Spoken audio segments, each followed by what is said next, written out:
So good evening everyone. This class is coordinated by Kapil and Pran. Okay, thank you.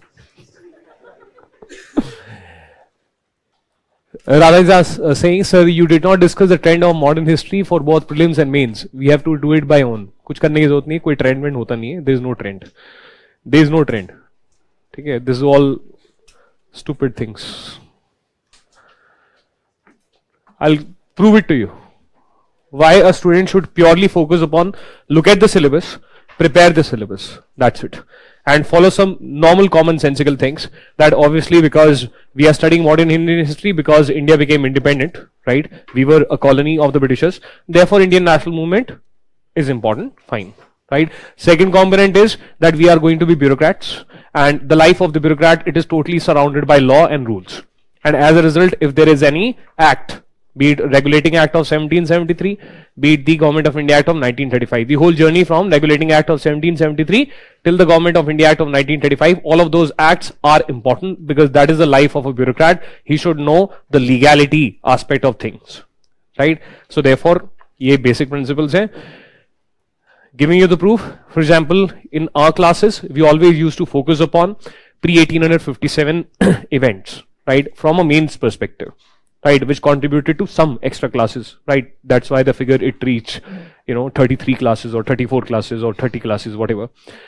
Now, usually in the mains, UPSC never asked pre-1857 questions. Till now, if someone is there looking at the trend, what does the trend tell us from the previous year questions? That UPSC asked prelims questions from pre-1857 and mains questions from 1857 onwards. Right, at max it asked pre-1857 questions, a question which are pre-1857 revolts, but that was also connected with the 1857 revolt. The question was simple, that 1857 revolt was a product of multiple pre-1857 revolts by peasants and tribals. That means there also the hero is 1857. And why this used to be there? Because the left-wing writers, right, the Marxist writers, for example, Bipin Chandra, etc., they dominated. Right, so therefore, because the book of Bipin Chandra, in a way, ऐसा commonsensical हम सोच सकते हैं, because the book of Bipin Chandra begins from 1857, so therefore somewhere that was the perspective which was there in the minds of the professors also. But now, last mains exam, what happened? They did not ask even a single question post 1857. Whatever question they came in the mains in the modern Indian history, they were pre 1857. So therefore, if you had followed the trend, if you had followed the pattern, right, etc., whatever this shortcut thing to success is there, right? So therefore, that would have resulted in what? That would have resulted in you neglecting the pre-1857 part, and therefore you losing all the marks, right? So why does people say UPSC is tough to predict? UPSC is tough to predict. Why? Because UPSC knows what are the things are there in the market, and therefore UPSC always surprises. For example, last year, people would be thinking that with Netaji Subhash Chandra Bose and other things being in the limelight, right, Azadi Ka Amrit Mahotsav, etc., that the government, that the UPSC would be asking something about revolutionaries or something about at least the extremists. But what did the UPSC ask? Moderates, which are totally opposite of revolutionaries. Revolutionaries are there, moderates are here. Right? What was the positive contribution of the moderates to the Indian national movement? Right, so therefore, if someone would have focused on the past trend, etc., तो फिर क्या होता? You would have not even revised that topic because you are trying to be, intelligent, right? And therefore, that would have resulted in what? A loss for you, right? So therefore, UPSC is not complex, right? There is no shortcut to success. आज नहीं मानोगे तो 4 बार गिर के मानोगे, 6 attempts हो जाएंगे, ठीक है, 10 attempt हो जाएंगे. उसके बाद समझ में आएगा और उसके बाद भी समझोगे नहीं. क्यों? Because we never want to find fault in ourselves, so therefore we either blame the God और we blame someone else, right? We never try, और we simply say that UPSC is a fluke. क्यों? क्योंकि हमारा नहीं हुआ. ठीक है, so therefore there is nothing. Simple point is life is simple, just that UPSC is big, और कुछ नहीं है, राइट? सो जो सिलेबस है हमें वो हमें अर्नेस्टली करना चाहिए without neglecting any part and without doing a PhD in any part. Right, the issue is general studies, prepare it general sense में, but focusing on the simple whys, and that is it. There is nothing called pattern of prelims, pattern of mains, etc. I'll tell you all of these things during the course of the subjects. I'll not be neglecting it, but what is important is not what question was asked. The important is to understand why UPSC and how UPSC asked that question. There is no utility of looking at the previous year questions at all. The only utility, well, the utility, it is not in the content, that the topic, which topic was asked. Not important, right? Important is how the question was framed, right? How, or UPSC क्या जानना चाहता है, and उसका भी answer बहुत simple है, right? UPSC simply wants to know which students are curious students, as simple as that, right? I'll give you just one example before we begin. Soon we are going to see a map, right, which where we will be talking about something called Northern Sarkars, right? That in 1766 East India Company got Northern Sarkars from Hyderabad, and multiple times it is mentioned Northern Sarkars, Northern Sarkars, Northern Sarkars, Northern Sarkars, right?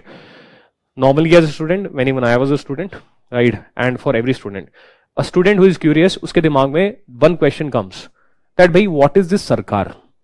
We have listened, we have heard about Hyderabad, we have heard about Marathas. Ye Northern Sarkars, what is this Sarkars? Right? And then why there is an S? Why it is not Northern Sarkar, but Sarkars? Right? But because we are road turners, because we are in a rush to clear UPSC, right? Because we want to quickly become IAS, so that we can help the poor people who are waiting for us actually, na? Right? Taki, you know, so anyways. So therefore we neglect that part, right? We are always in anxiety actually. That is what I wanted to say. We are always in anxiety, right? And we always feel that, so therefore we neglect ourselves. This question came into our mind and we neglected ourselves. This question would come into every UPSC aspirant. It will definitely would have popped up in the mind of every UPSC aspirant who would have come across the word Northern Sarkars multiple times. It is very commonsensical कि ये question आएगा ही आएगा. It is not given in spectrum. It is not given anywhere else, right? And we neglected ourselves. Our basic whys we neglected, and we never searched on Google that what are Sarkars or what are these 4 Sarkars, right? And what did the UPSC ask in last to last prelims or the last prelims? Which of the following are part of Northern Sarkars? And then you say this is a spectrum, so the question आया नहीं. अरे question comes from your basic curiosity. Second example I'll give you. When I was preparing, so this happened with me, from where I came to know that I am on the right path. While reading Bipin Chandra, we come across Gandhiji's first 3 pilot projects, Champaran, Kheda, Ahmedabad, etc. And there the book constantly keeps on mentioning that this was the first civil disobedience, this was the first hunger strike, this was the first that, right? So therefore, because the focus is on chronology, that which was the first, which was the first, which was the first, right? And because the content is given in such a way that first they start with Champaran, then they start with Ahmedabad, then they again go to Champaran, right? As mix and match. So therefore, normally as a student, I got confused. First, they are saying first. So within them, which was the first, which was the second, and which was the third, right? Looked at the same content from that perspective, that okay, when are they beginning? And therefore, for the sake of simplicity, I said, okay, Gandhiji India mein aaye and he cut a cake, right? That is CAK, Champaran, Ahmedabad, Kheda.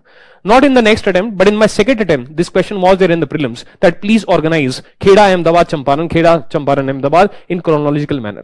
3 options were given, CK, CAK, KCA, etc. etc. मैंने कहा ये तो मेरे को पता है, CAK marked, gone ahead, right? That after that I came to know that okay, this is how UPSC thinks very normally. UPSC simply wants to know that which students they are, which student they are simply curious. Right. Another point of curiosity. Why we have uploaded, or today it will be uploaded, maps, handout of maps. Why? Because today the places are different. In those times, the names of the places are different. Today the boundaries of the states are different. In those times, the boundaries of the kingdoms are different. Right. So therefore, a student who is a thinking student, when I mention in front of him Hyderabad state, or I mention in front of him Awadh state, so therefore naturally a curious student would want to know, these states were where? Or when I mention northwest provinces, a question should come into mind, kaun se provinces? Where are these?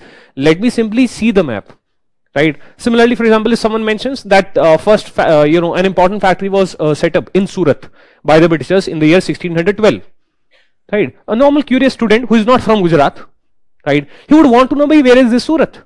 Surat is also famous for Surat plague, right? And then it became a role model for a clean city. So where is this Surat? Let me see. Let me just wait. Let me just stop the rush. Let me stop the anxiety.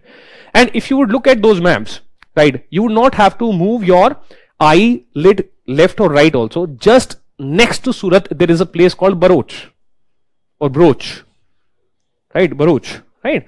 And a student who would have, ऐसा नहीं कि एक project बनाना है. Having a project that today I am going to revise maps is such a stupid thing to do. Such a boring thing. In 5 minutes, you will sleep like anything. Studies, they should be something which are interesting. Studies should be something which you love. Right? So therefore, what is such a stupid thing? Today I am reading the Constitution of India. After 15 minutes, you should be awake. Yeah, alarm lagao. Who studies Constitution of India? Such a stupid thing. So what is the way to study? Need basis. For example, in the newspaper, if an article is mentioned, Article 14, do I know about it? Chalo, let us go to the Constitution of India and let us only read Article 14. Make Constitution of India, the PDF draft, as your companion. Whenever something is mentioned, right, you only study that part. वरना पूरा article रट्टा मारने के लिए law की तैयारी थोड़ी कर रहे हो. You don't have to read the whole Constitution. Right. So therefore, whenever you need basis, whatever comes in the current affairs, whenever the teacher mentions or highlights certain article, open the original Constitution of India and read that particular article. Right. And similarly, whenever any name of the place it is mentioned, right, not everywhere, but where you see there this curiosity thing is there, that in the history the names of the places were different, today they are different. Right. So therefore, a normal curiosity of them, I should know. Right. So you would have tried to see Surat one time, maybe throughout your preparation you would have tried to see that map 20 times. Right, and maybe Surat would have looked at 20 times or 15 times. Right, the way our memory works, there's something called recognition. Right, information is always flowing in. You might have never considered Broch to be something. Now the UPSC asked a question in last prelims or last to last prelims, that in the first half of 17th century, that is in the first quarter of 17th century, that is until 1625, the Britishers opened factories at which places? Surat is a very famous name. Every coaching institute, every student would have made a rattafication of this thing. Option was not given Surat, option was given Broch. Now it is very commonsensical that the Britishers, they will have factories, means multiple warehouses. Right. So therefore, and if you are Virendra Sehwag, right, if you are Rahul Dravid, then it is a separate matter. But if you are Virendra Sehwag, your mind would have, clicked. Yaar, I have to answer this. Right. So therefore, chances would have been there, fair chances would have been there that maybe you would have, your heart would have told you that it's Broch, it's something there. मैंने कहीं देखा हुआ है, near source, something there. Let me click it. Right? East में तो नहीं है, north में तो नहीं है, south में तो नहीं है तो ये west में. Right? So maybe you would have gone, because Surat was not an option, and our right answer was Broch. Right? So therefore, this is how normal. It's normal. So there is no pattern, there is no nothing. Right? You are in safe hands. Right? Just try to follow. Right? What I am trying to say, and you will not, तुम्हारा नुकसान नहीं करूंगा, ठीक है? I have your honestly, I have your interests in my mind, right? And I might be seeming very confident when I speak, but otherwise at the heart level I am very humble, right?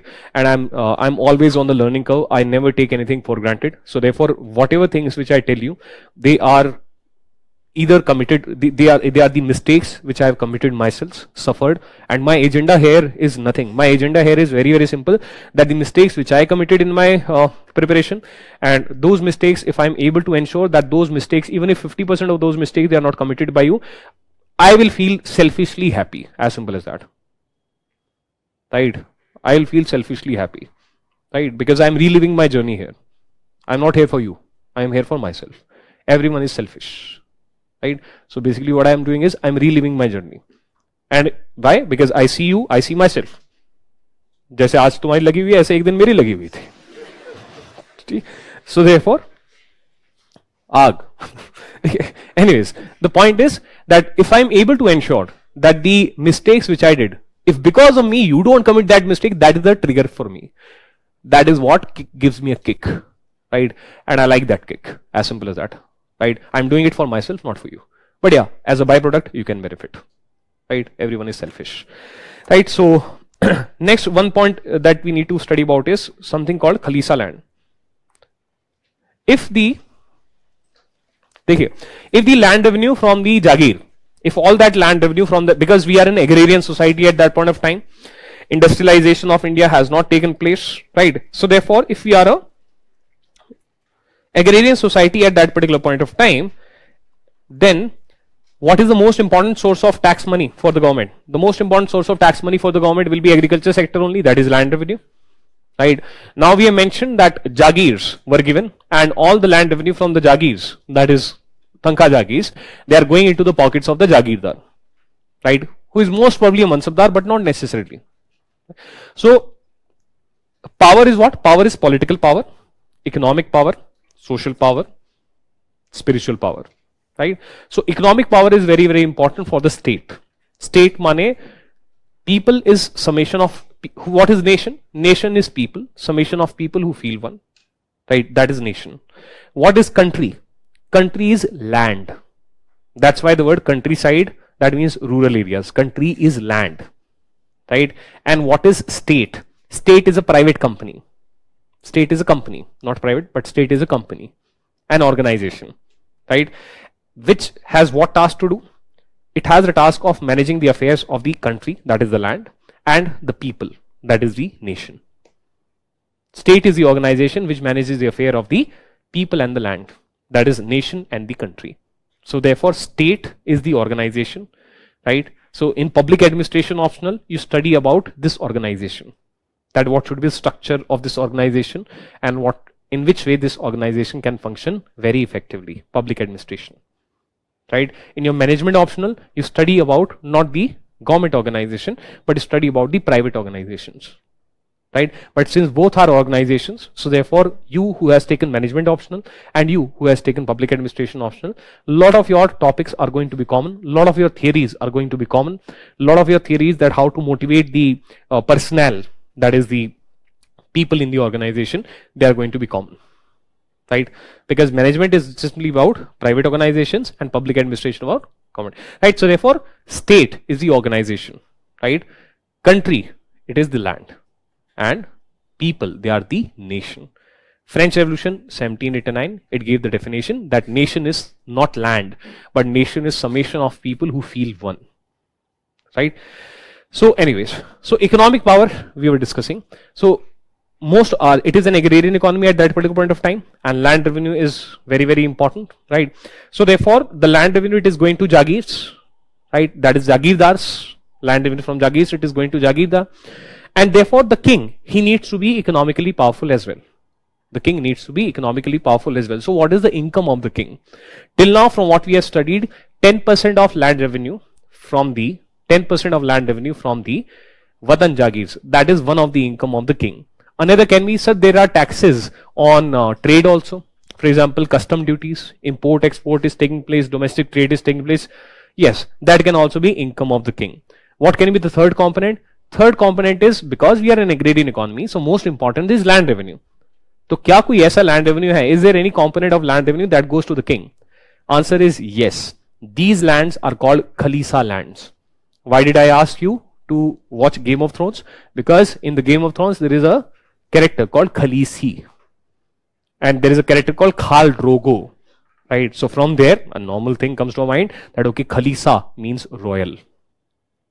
Khalisa, Khalisi, Khalisa, royal, king, right? So Khalisa lands, these are the royal lands, and from here the land revenue goes to whom? It goes to the state, state which is headed by the king, because state is the organization and king is the head of that organization, right? State is the organization. Today the president of India is the head of the state. He is the CEO of the organization called the State of India, right? So therefore Khalisa lands are those lands from where land revenue goes to the king. Overall, if I'm looking at land revenue, 1/5 of the land revenue, it came from the Khalisa land, and 4/5 of land revenue, it was being generated from the Jagirs, right? So the king has 1/5, let's say 100 rupees is the land revenue which is generated. So 20 rupees is the income of the king, roughly, if you forget the complexity of 10% of LR, etc.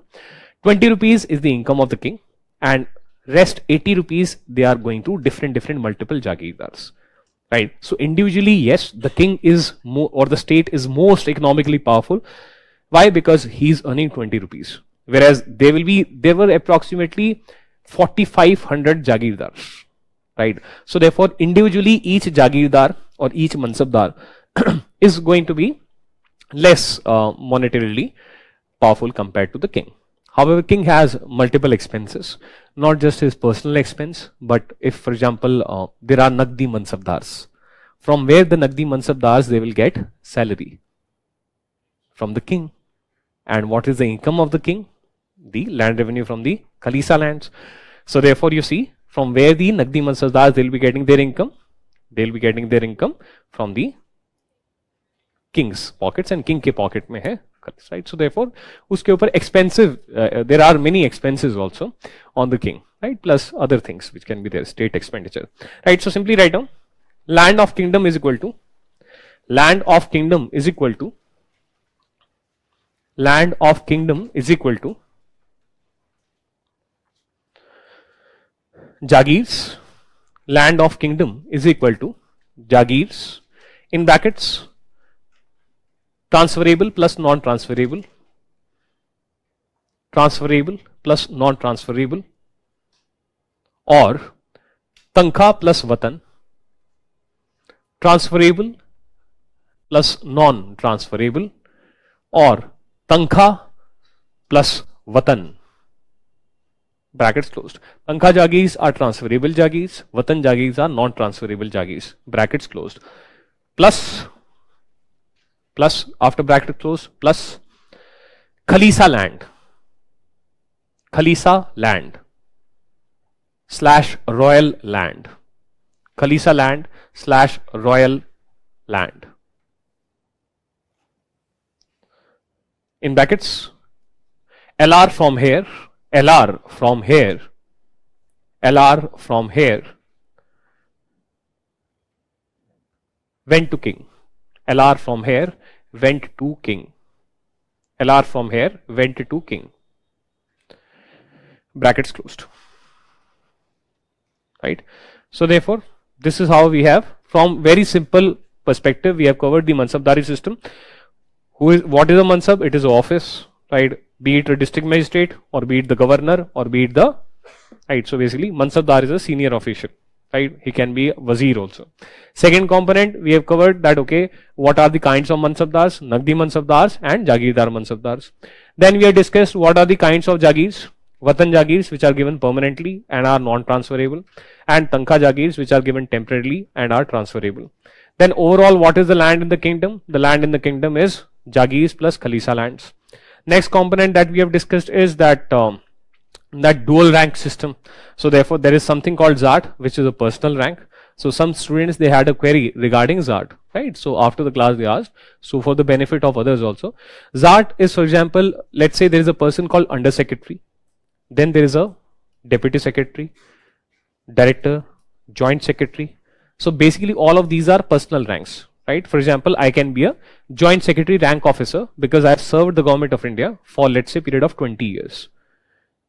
Let's say for a period of 20 years. So that is my personal rank. That is my personal rank. And accordingly, I should get salary.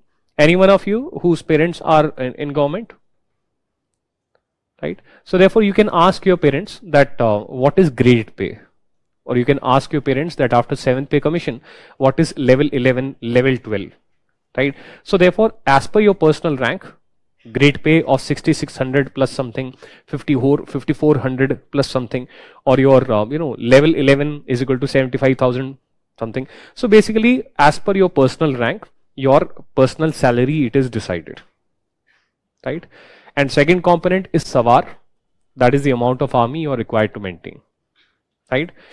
The king, he distributed Mansabs and Jagirs to the Mansabdars, and in return the Mansabdars, they maintained army and gave their loyalty to the king, right? This was a personal loyalty, a give and take relationship. King is giving something, in return Mansabdars are giving something back, right? So अभी तक roughly हमने यही पढ़ा है. Some other small components might be there.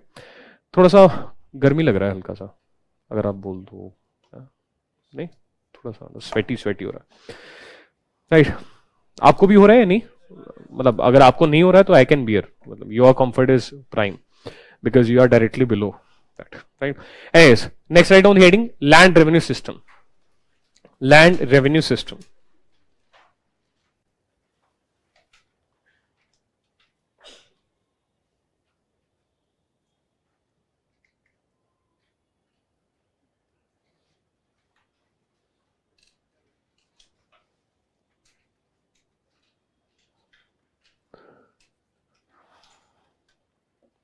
right?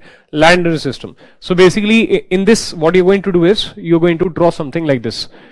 So below it you can write down here state, right? And state, it is king or emperor, and here at the province level, at the suba level, there is going to be a person called, let's say, diwan, right? So this is there. Second component is jagirdar. इसको structure में नीचे है तो थोड़ा सा नीचे बनाते हैं. Let's say there is a जागीरदार मनसबदार, और सिंपली जागीरदार,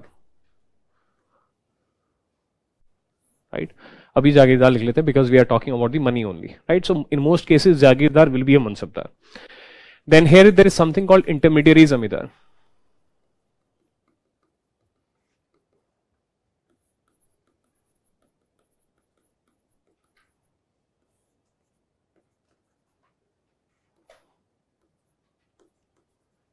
राइट? सो इतना बनाओ पहले. So basically at the top write down state, in brackets state is represented by the king at the center level. Land is ultimately going to fall at province level or at the state level. At the state level there is a finance minister like person who is called diwan. He is the collector of revenue, right? So therefore there is a person called intermediary zamindar. His function is to collect land revenue. I'll make you write down everything. Abhi samajh lijiye. The role of the intermediary zamindar is to collect land revenue, right?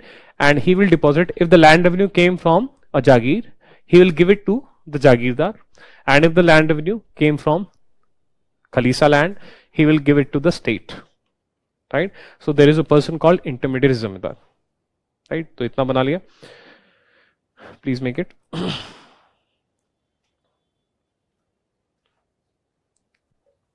Right, so we can call him IZ. Okay.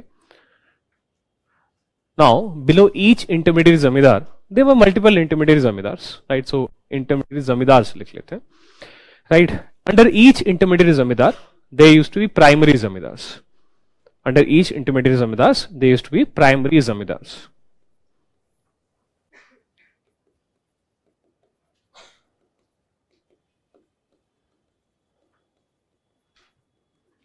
Right, so let's call him primary zamindar number 1, primary zamindar number 2, primary zamindar number 3, primary zamindar number n, right? So basically under each intermediate zamindar there are going to be multiple primary zamindars, right? ऐसा structure बना लीजिए.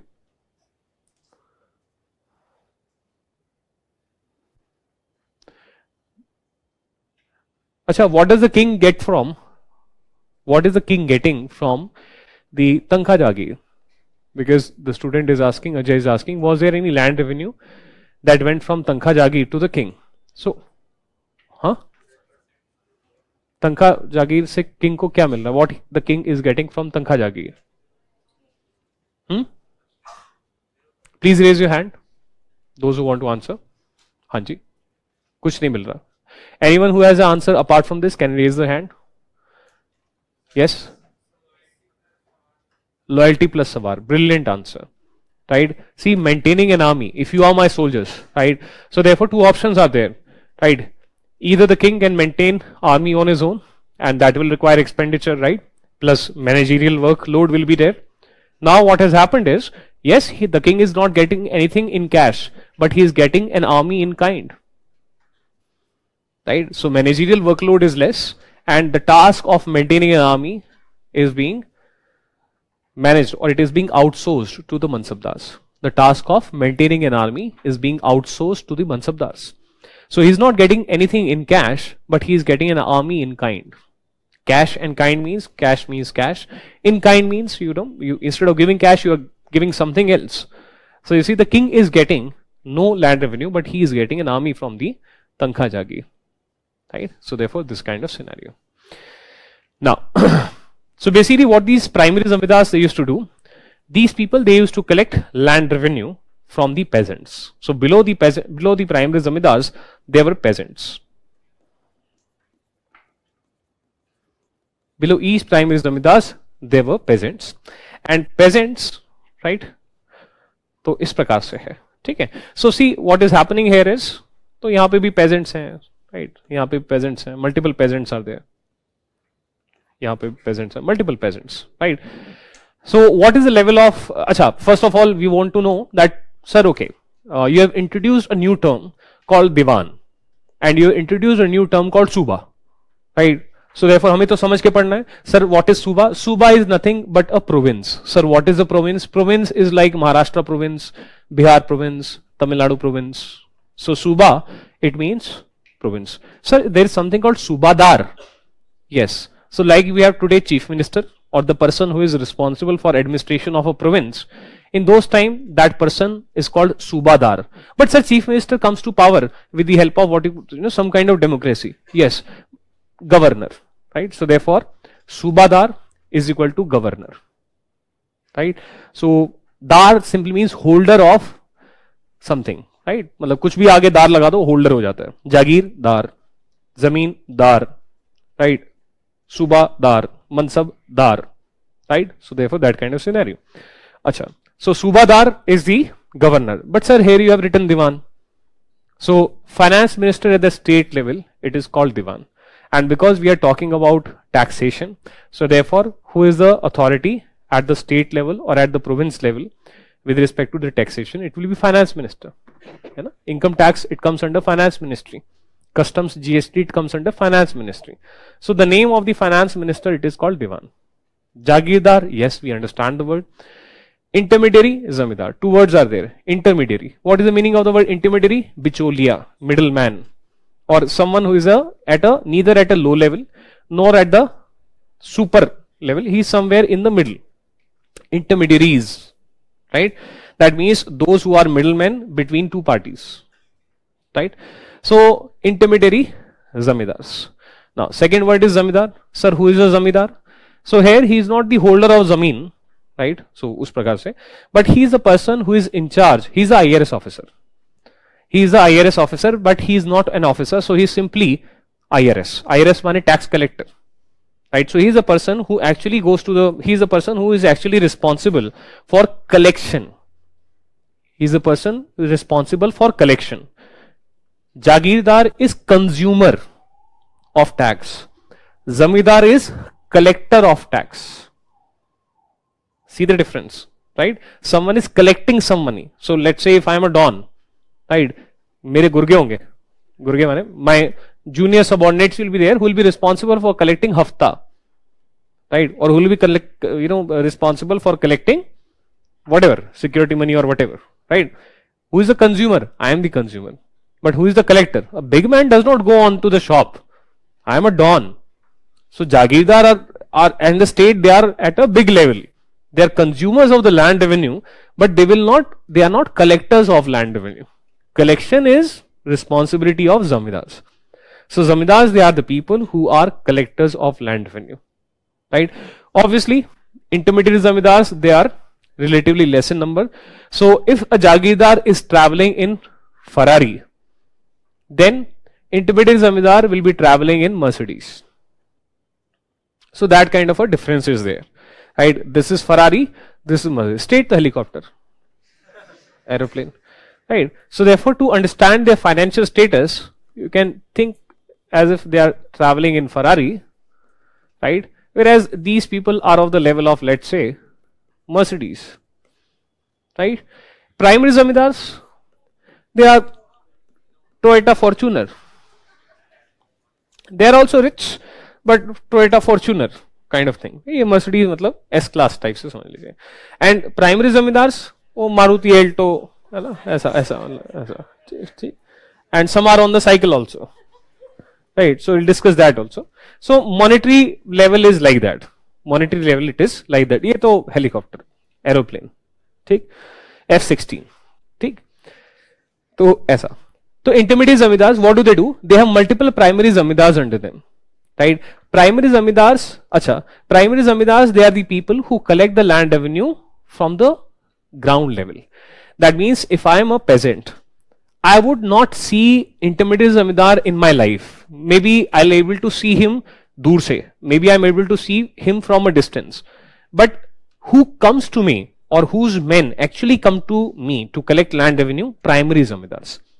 So remember science में हम कुछ ऐसा पढ़ते हैं, we have read it, primary, secondary, tertiary, है ना. So see, primary is the first. So the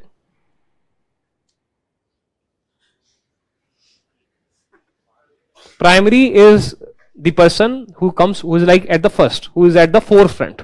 So therefore this is the person who is in touch with the peasants. So therefore he is the person who at the ground level people know. On the ground level people will be considering him as the Mai Baap, right? So in our village, not per village, but let's say there are 300 villages, right? There are 300 villages. So 300 villages, one primary zamindar. Roughly that kind of a thing is there, right? A primary, but sizes they can vary also. They can be 1500 villages also under a primary zamindar. 3000 villages can also be under a primary zamindar. So imagine what will be an intermediate zamindar be like. Intermediate zamindar probably would be having 10,000 villages under him, right? So therefore that is the difference. But primary zamindar is the person who is in day-to-day touch or like on monthly basis. He is in touch with the people at the ground level. And that is why primary zamindar is called the traditional leader of the rural society, right? So for example, if I need to get my daughter married and if I do not have money, who will I go to? The primary zamindar of my area, right? If I have any financial hardship, who will I go to? The primary zamindar of my area. If the Mughals, they oppress me like anything, who will I go to? Maybe the primary zamindar of my area, right? And maybe if I have to rise in a revolt, who will I connote as a leader? Primary zamindar, you lead us, we are behind you. So primary zamindar is the traditional leader of the rural society. So he's a person who is connected with he's like a tribal leader, or he's like a person who is connected with the people at the ground level, right? Not necessarily that always he will be the oppressor. At times positive relationships, they can also exist. Also this zamindar, so therefore that is what is the role of what is the occupation? What does a zamindar does for a living? He collects land revenue from others' lands. He collects land revenue from others' lands, right? He might be having some of his own lands, but what does he do for a living? He collects land revenue from others' land. Now obviously when therefore you are providing a service to the state, and when you provide service to the state, goods and services tax, that means people they can produce goods also, factories, people they can produce services also, for example internet services, and people they can sell goods also, and people they can sell service also. So can we say that the primary zamindars, they are selling a service to the state, and the service is called the service of tax collection? Today nationalization of service has taken place. That's why we have Indian Revenue Services. Today we are the employees of the state, but these zamindars, they are not employees of the state, they are self-employed. That is, they are not on salary of the state. They are not on salary of the state. They are independent people providing independent services and charging money for it. So therefore, what do these people do? The primary zamindars, they collect land revenue from the peasants. They keep their commission. They keep their commission. And the balance amount of LR, it is given to the respective intermediary zamindar. Intermediary zamindar, he is kind of like manager of multiple primary zamindars. So intermediary zamindar gets this land revenue from the primary zamindars, keeps his commission,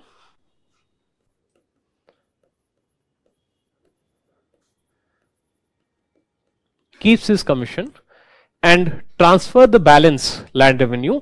If the land revenue it came from the Kalisa land, it will be sent to the state, deposited to the state. If the land revenue it came from the Jagirdari land, it will be given to the Jagirdar, right? These commissions, they are like 5%, 10%, 15% commissions they are keeping, right? So therefore this is original produce, it is of the peasant.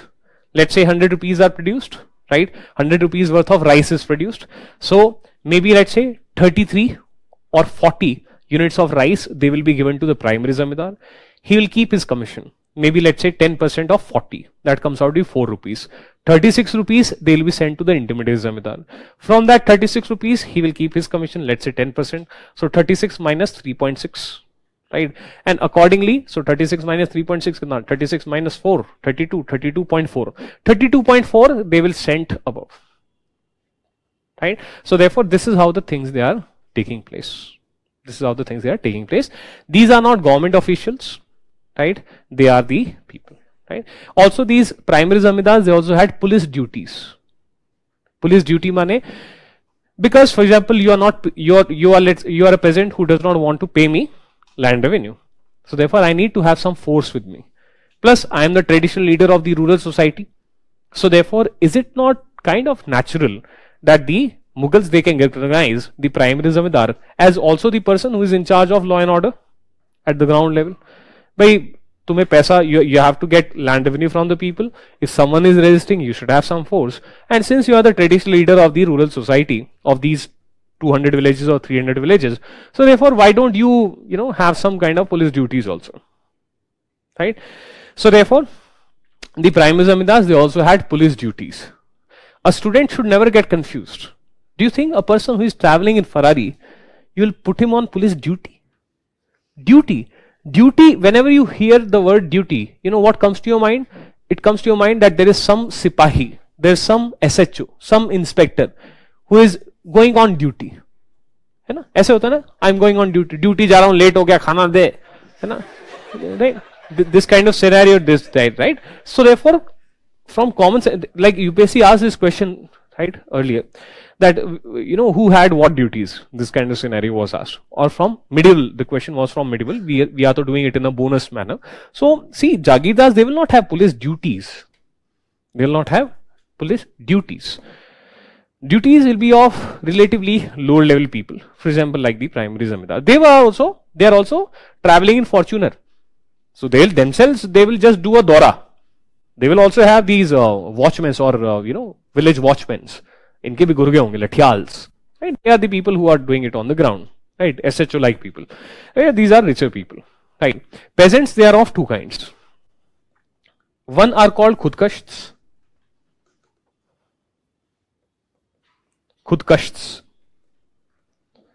And another they are called pahikashts. PAHIKASHTS. Khudkasht and pahikashts. Khudkasht are those people who had khudka land, right? Who had their own lands.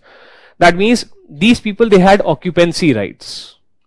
Legally, to all land belongs to the king. So therefore, a person can be holder of land. So before the Britishers, whenever we are saying that khudkasht were small landowners, it simply means that they are small landholders. They are small landholders, right? So they had their own land. Now, what was the claim? As such, proper law though was not there. Land is not saleable, purchasable, this kind of system. It is a modern system which comes during the time period of the Britishers.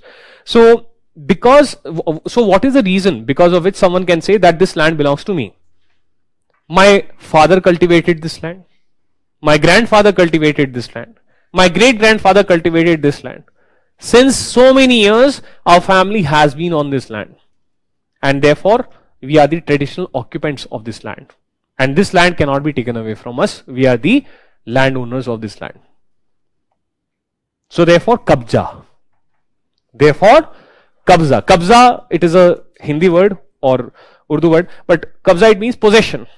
Right? So therefore, if your family has possession of a particular piece of land since many, many years, then you will be recognized in the samaj, in the society, as the person who is the occupier of that land and who has occupancy rights.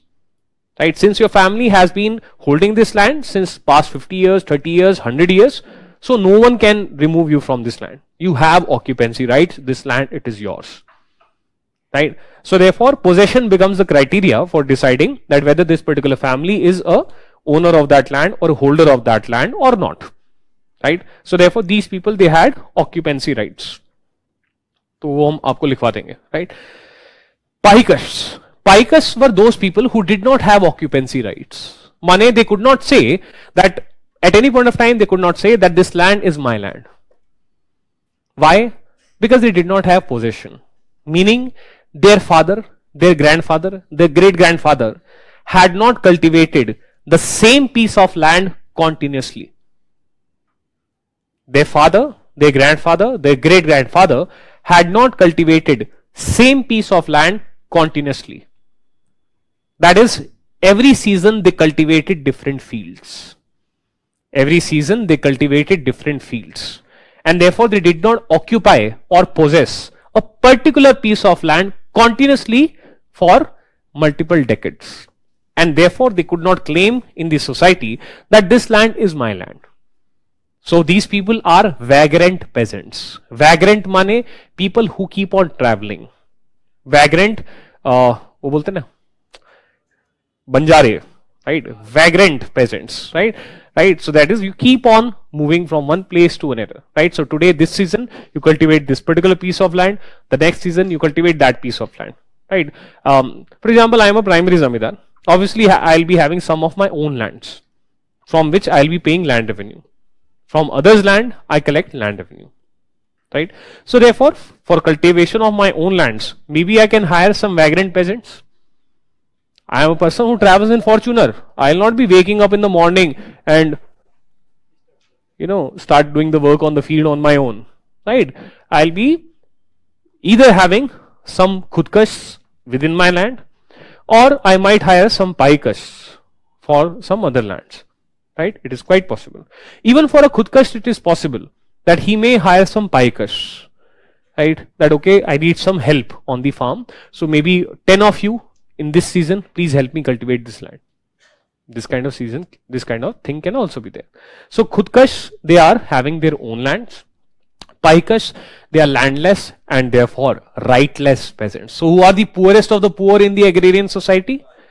Paikash are the poorest of the poor, right? And who is the very rich people? These are the rich people. Intermediate zamindar is pretty rich, right? For example, Bengal Suba, which included Bengal, Odisha, Bihar. There will come a statement where we say that by 1727, 15, intermediate zamindars, they were responsible for 50% land revenue collection of Bengal, Odisha plus Bihar. So see, these people are very, very rich people. These people are very, very rich people. Only 15 people are collecting 50% of land revenue of Bengal Suba. Bengal Suba has areas of Bengal, Odisha and Bihar, right? So intermediate zamindars are very rich people, right? Primary zamindars are also decently rich people, right? Khudkash, Maruti Alto or maybe Swift Desire, and Paikash, they are on cycle. You can make some mnemonic. Pi means bell. Agriculture will be there, so therefore, like today, factories they manufacture goods. Agriculture sector will manufacture agricultural goods or produce agricultural goods. After that, trading will take place. Small shops can be there, so therefore, merchants will be there. Merchants will be there, but they are not part of the rural society. We are considering the cultivation and the money connected with cultivation, right? So therefore, this becomes a traditional rural society. So please write down. Hanji? Who works on the land of primary zamindar? So for example, let's say I'm a primary zamindar and this is my land, right? Within my land, my land can be part of someone's jagir, or my land can be part of Khalisa land, right? That is one part. I'll be paying land revenue from my land either to Jagirdar or to the state. Second component that comes into operation is that within my thing, below me, either there can be khudkash or there can be paikash. That is, I am the overall in charge, but some part of the land it is with the khudkash and some part of my land it is with the paikash. So actual cultivation it is done by the peasants, right? Khudkash I cannot remove from my land. Paikash I can ask them to go, right? So sharing, they will produce something, I'll give them some share cropping hota na jaise, right? So us prakar se. Hanji? Here the corruption can be that if the intermediate zamindar, if he underreports land revenue, right, and therefore transfers less land revenue above. So that can be a corruption angle. Primary zamindar does not report proper land revenue, so that can be the corruption angle. Yeah.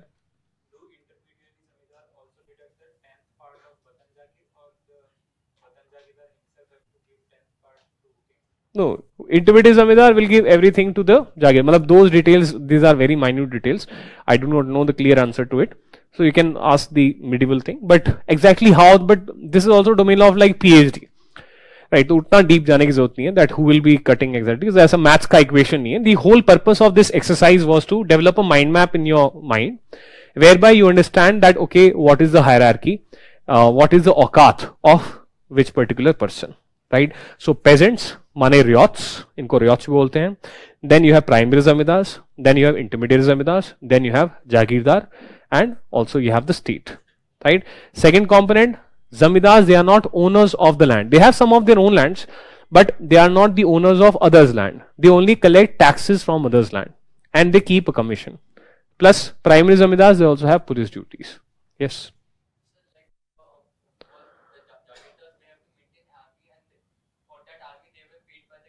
Yes.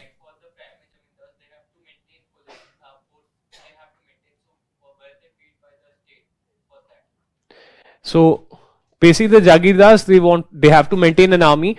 So therefore such a Jagir will be allocated to them, that the land revenue that comes here, part of this land revenue, it is their personal salary, and the rest of it is as per their savar, that is to maintain that army, right? With respect to the police duties, so why the primary zamindars, they are getting this commission?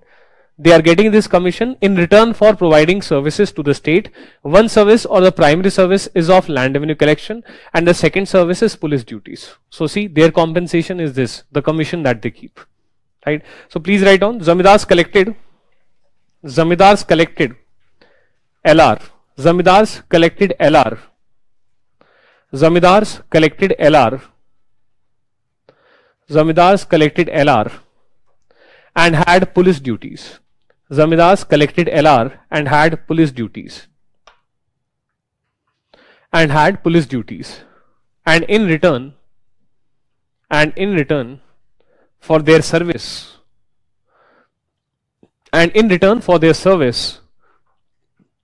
they got commission.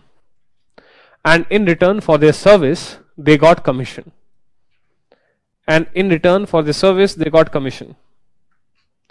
That is some percentage of LR.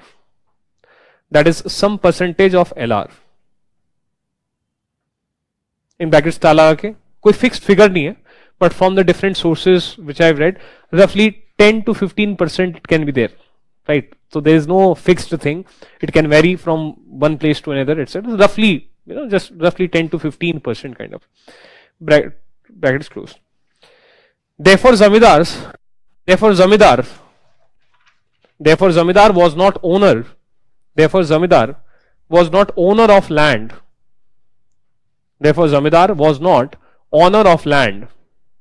From which he collected LR. Therefore, zamindar was not owner of land from which he collected LR.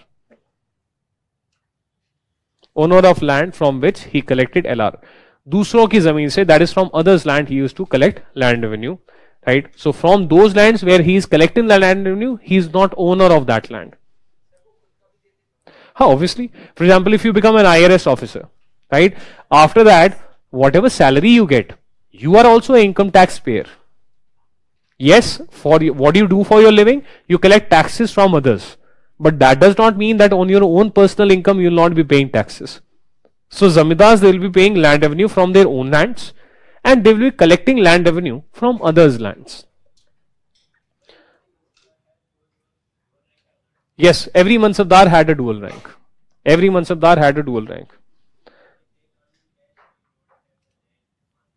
So fine, the only point is that mansabdar has dual rank, and therefore he has to maintain an army. For maintaining of that army, he is getting money from the king. As simple as that.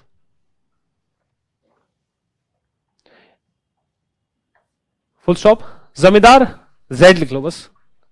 Zamindar had watan right.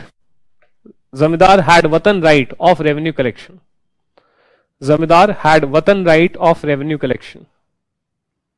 Zamindar had watan right of revenue collection.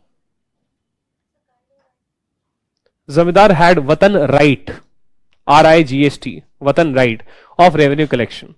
Mane watan mane hereditary. That means in the society, only zamindars, they can collect land revenue, and this right of collecting land revenue cannot be or should not be ideally taken away from them. In some emergency circumstances, fine, but traditionally should not be taken away from them. Right? It is their watan right. My family since ages has been zamindar family. Who are you to tell me that I cannot collect land revenue from tomorrow? You cannot say that. Yes, you can reduce the size of land from which I collect land revenue, or increase the size of the land from which I collect the land revenue. But land revenue I will be collecting. You can tell me that from tomorrow you will be collecting land revenue of not of this area but of that area. But it is my right to collect land revenue. This cannot be taken away by the king. It is a watan right. Watan mane hereditary. Next, he would collect LR from others' lands. He would collect LR from others' lands. He would collect LR from others' lands, but would also pay LR. He would collect LR from others' lands, but would also pay LR. But would also pay LR from his personal lands. From his personal lands.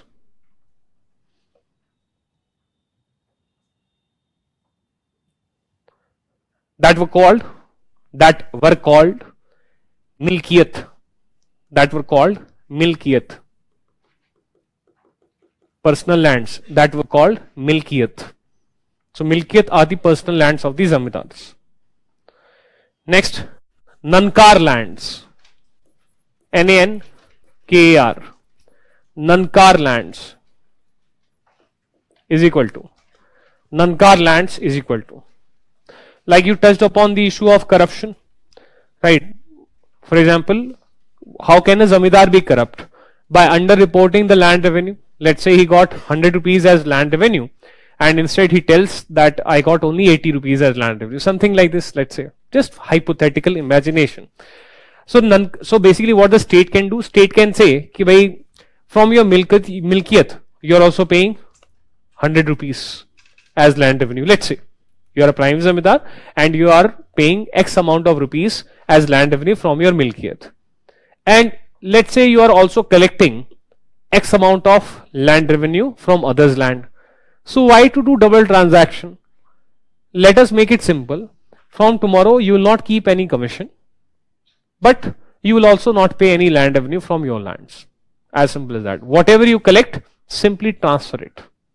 This kind of scenario, right? So nankar lands are basically those lands which were declared tax free.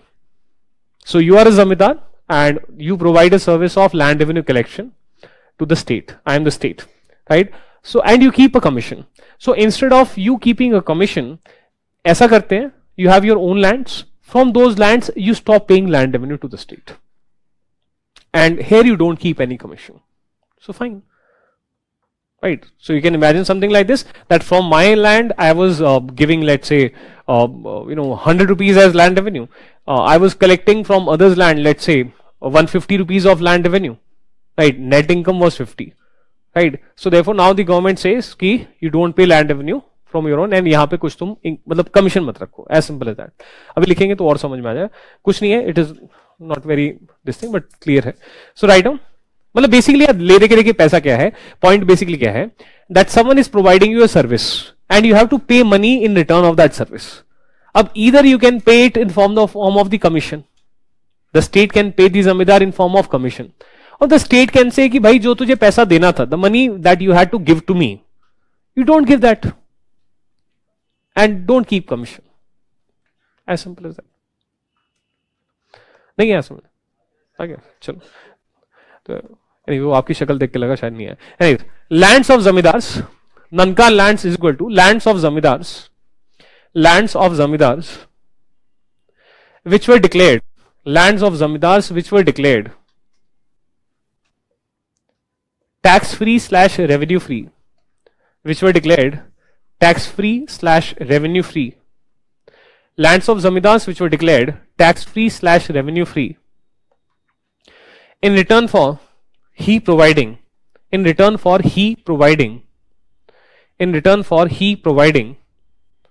service of revenue collection, in return for he providing service of revenue collection,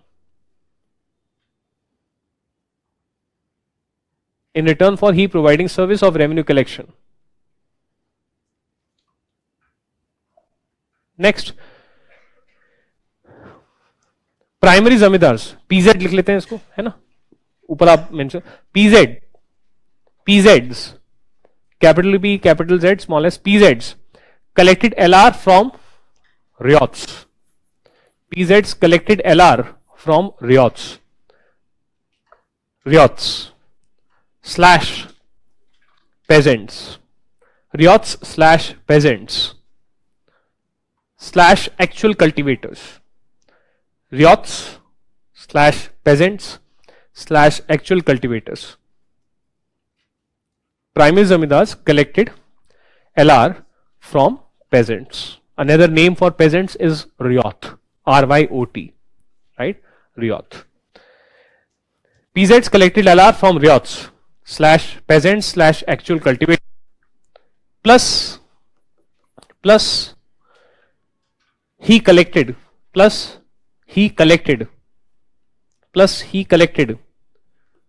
abovabs plus he collected abovabs plus he collected abovabs plus he collected abovabs from riots plus he collected abovabs from riots, abovabs from riots, over and above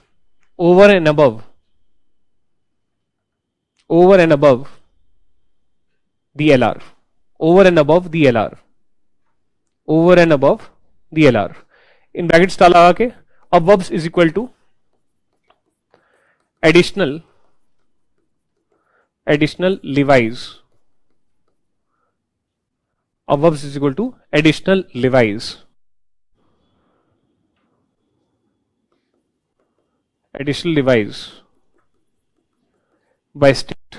Additional levies by state. मतलब, for example, today we have income tax, then we have education cess. Right? Some other cesses can be there, na, apart from the tax. So basically, apart from the income tax, when the government wants to collect something additional, so basically over and above the regular land revenue, right? उस प्रकार से. At times this also acted as a tribute, but this is the right definition. At times it also acted as a tribute, right?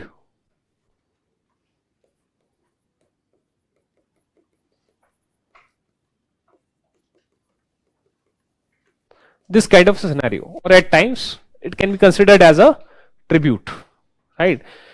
So what is basically happening? The primary zamindar will come to you. You are a peasant. I am the primary zamindar. I'll come to you and I'll tell you that okay, you need to give me 100 rupees as land revenue. You are a peasant. You will say, साहब क्या बात कर रहे हो? What kind of are you saying, sir? 100 rupees. ऐसा 100 rupees नहीं sir. ऐसा just 70 rupees, sir. I'm like, why 70 rupees? Wait, sir. Right? So he will go inside, open his almirah, bring out a piece of paper. That piece of paper would be called patta, right?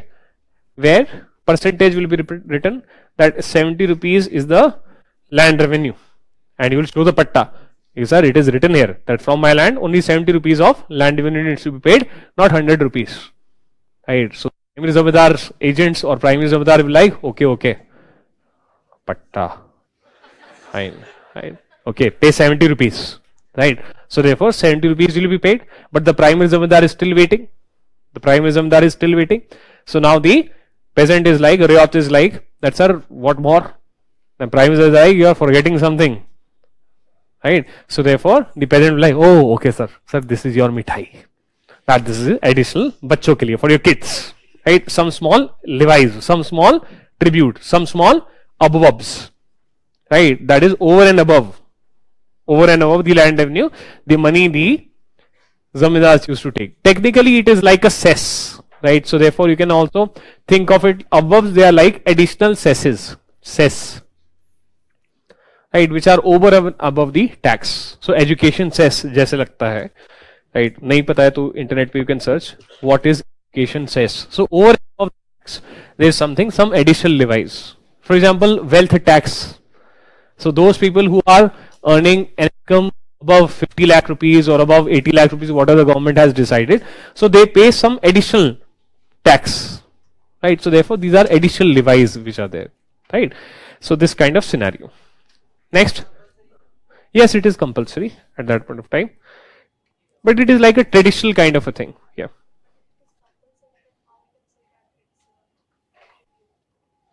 Because later on it will take the shape of a tribute. Actually, what used to happen is, so the student is asking if it was compulsory, then how can we say that it was a tribute?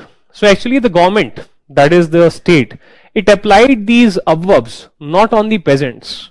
It applied these abverbs on the zamindars. That you need to pay this much amount of money, not just land revenue that you collect, but over and above that, you need to give us some additional levies. These people, they transferred it to the peasants. That is, I am not going to pay this additional abverb from my pocket. I am simply going to extract it from the peasant. So therefore, in that sense, from the point of legality, we can call it a tribute also. Because the abverb, it was applied, additional levies, they were applied on the zamindars, just that they don't want to pay it from their own pockets. So therefore, they are extracting it from the peasant. Right. So yeah, it is kind of like compulsory because they have the power to extract. अभी next आगे चलते हैं. Then we'll take up the question. Wait. Riots paid LR. Riots paid LR. Riots paid LR as per the recorded percentage. As per the recorded percentage in pattas. As per the recorded percentage in pattas. That is a document. As per the recorded percentage in pattas, that is a document. Therefore, patta system prevented. Therefore, patta system prevented. Therefore, patta system prevented over extraction. Therefore, patta system prevented over extraction by PZ. Over extraction by primary zamindar, PZ. Patta system prevented over extraction, PZ. Next point, IZ collected LR. IZ, intermediate zamindar. IZ collected LR. IZ collected LR from PZs. IZ collected LR from PZs, primary zamindars. IZ collected LR from PZs. Multiple primary zamindars are under each intermediate zamindar. So intermediate zamindar, they collected land revenue from the primary zamindars, right? And passed it on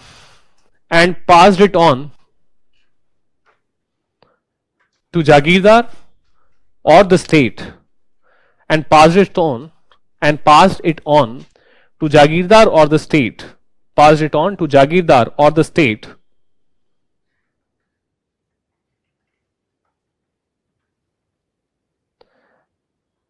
as the case, simple, full stop, passed it on to Jagirdar or the state, full stop. Zamindars kept commissions. Zamindars kept commissions.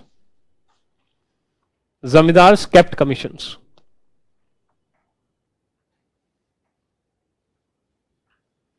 Next, peasants were of two kinds. Peasants were of two kinds. Peasants were of two kinds. Peasants were of two kinds. First sub point, khudkashts. Khudkashts. KHUD, KASHTS. Khudkashts. Dash. Khudkashts. Dash. Those with occupancy rights. Those with occupancy rights. Those with occupancy rights. Those with occupancy rights. That is, they could not be removed. That is, they could not be removed. That is, they could not be removed from lands they cultivated. That is, they could not be removed from lands they cultivated. That is, they could not be removed from lands they cultivated. From lands they cultivated. First off, they got occupancy rights. They got occupancy rights. They got occupancy rights as customary rights. They got occupancy rights as customary slash traditional rights. They got occupancy rights as customary slash traditional rights. Traditional rights. Since they had cultivated, since they had cultivated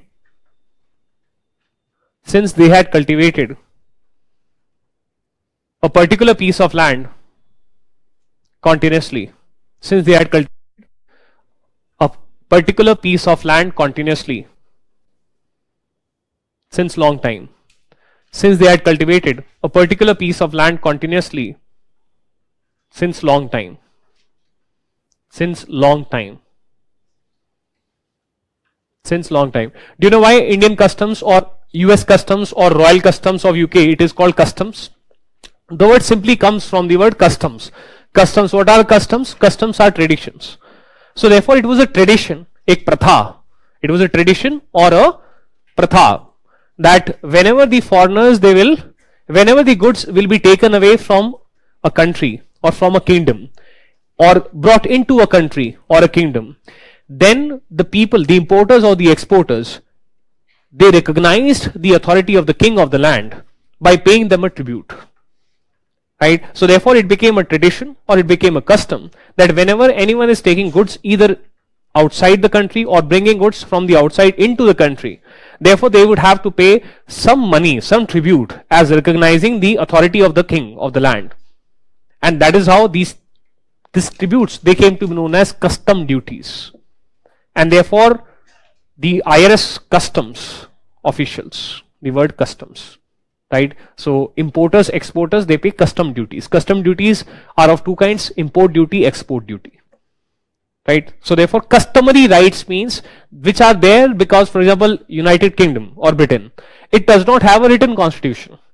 Its whole democracy, it is based on precedents, right? So therefore can we say that there is democracy in Britain as a result of customs, as a result of precedents, as a result of ये ऐसे ही होता है, these things, this thing happens in this manner only, and it has happened in this manner, it is a established precedent or established custom, because Britain does not have a written constitution, right? So customary means something which is traditional right, something which is a traditional right, this kind of scenario, right? So anyways, second sub point, pahikashts. Pahikashts, Pahikashts, Pahikashts, Pahikashts, dash, these were landless and rightless, these were landless and rightless peasants, these were landless and rightless peasants.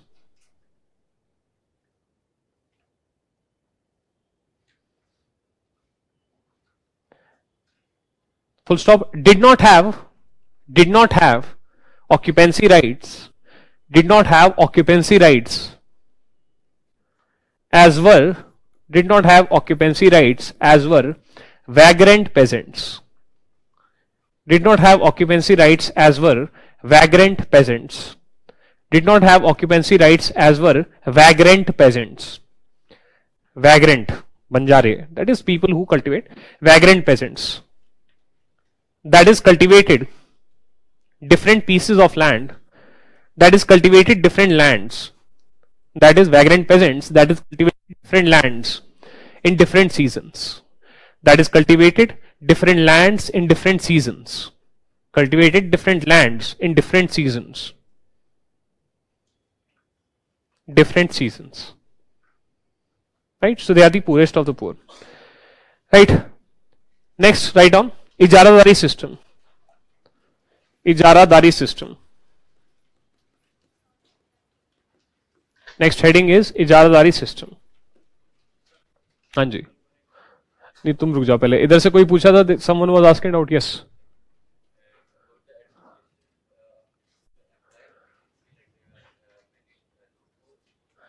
administration of the empire you will cover in detail in when you discuss the medieval. Obviously, it is a pre-modern kind of administration, so there are going to be multiple loopholes. It is a feudal kind of system.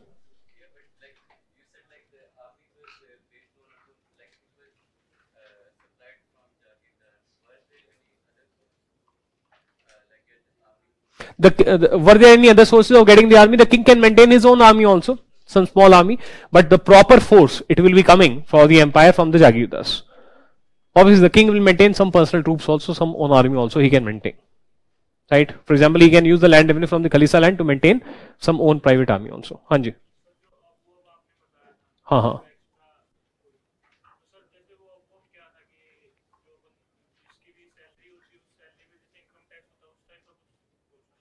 The above is simple, so the student has a doubt regarding above. It simply means that, for example, the government has decided that there will be 33% income tax on me, right? And now, as per some needs or some other things, the government says that we need more money, so therefore, apart from the 33% income tax, we are also going to apply a wealth tax on you of 1%. We are also going to apply 0.5% of education cess on you. So therefore, these are the levies which are over and above the standard tax. Right? This I have to pay. I am, let's say, a factory owner. And what do? I then, instead of paying it from my own pockets, I basically reduce the wages of my workers. Right? I basically reduce the wages of my workers. Right? I'm not be giving it from my pockets. So imagine this kind of a scenario it is taking place. This is like the modern times. In those times, what is there? These aboves, they were applied on these zamindars and other people, right? So therefore, these people, they transfer to the peasants, that they don't want to pay it from their own pockets. So therefore, they are collecting these aboves from the peasants, right? So therefore, this kind of scenario. Let us take some questions from the online also. Can all Jagirs are Khalisa, but no Khalisa is a Jagir? We can say that the Khalisa land is a Jagir of the king. We can say that Khalisa land is basically, from the purposes of understanding, Khalisa lands are nothing but Jagirs of the king. Right? So land revenue was only in terms of cash or also kind? No, it would be majorly in kind. And later on, the zamindars, they will try to convert it into cash. Cash will be in the form of sikkas. Who appointed primary zamindars? No one appoints primary zamindars. Primary zamindars, their families have been cultivating, their families have been collecting land revenue from 300 villages to 3000 villages, depending on who is the since many decades. So it is a customary right. It passes on from family to family to family. So no one appoints. It is hereditary. Right? How many primary zamindars, intermediaries? It means that there were private property rights. Private property rights, in the sense, modern sense of the term, private property rights were not there. That is, any legal document is there which is telling you that you are the owner of the land. Land was not as such saleable, leasable, mortgageable. That comes from the time period of the Mughals. But yes, there were occupancy rights. So if you want to think of occupancy rights, that is, if you want to think of occupancy rights as private property rights, then you can think like that. Occupancy rights means I am the occupier of this land, right, or of this particular room, and no one can remove me from here. Right? So yeah, from the purposes of practical things, the way things are, yes, one can say that I have property rights. But if you are a lawyer, then what is the first thing that you will ask? Show me the paper where it is written that this land belongs to you. So that paper is not there. Right? The idea that land can be purchased and sold, this idea was not there. Right? So that kind of a scenario it is there. Right? Right, so anyways, next बाकी देखते हैं. हाँ जी, नहीं अभी लिखो. इजाजतदारी system. हाँ तुम बोलो, तुम पहले भी बोले थे ना, तुम्हारी धीमी धीमी आवाज आई थी. हाँ बोलो.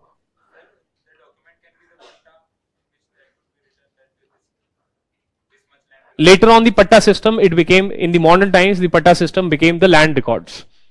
That is, initially these patta systems, they are simply acting as a tool of the peasant telling that only 70 rupees is the money which I am required to pay. Look at the patta. In the modern times, these pattas, they became the property documents also. That is the legal documents. So today, if you are there in the village, if someone asks that, show me the papers of your land, so therefore you'll be basically, showing the patta. and many times in rural areas ki pattas or is tarike se words are being used, right? So anyways, write down next, ijaradari system. Ijaradari system. First sub point, here the right to collect revenue, here the right to collect revenue, ijaradari system, here the right to collect revenue was auctioned. Here the right to collect revenue was auctioned to the highest bidder. Here the right to collect revenue was auctioned to the highest bidder. Right to collect revenue was auctioned to the highest bidder. Auction, nilami, to the highest bidder. Full stop. Those who won the auction, those who won, WON, those who won the auction, those who won the auction were called ijaradars. Those who won the auction were called ijaradars. Won the auction were called ijaradars. Full stop. They were usually men of money. They were usually men of money. They were usually men of money,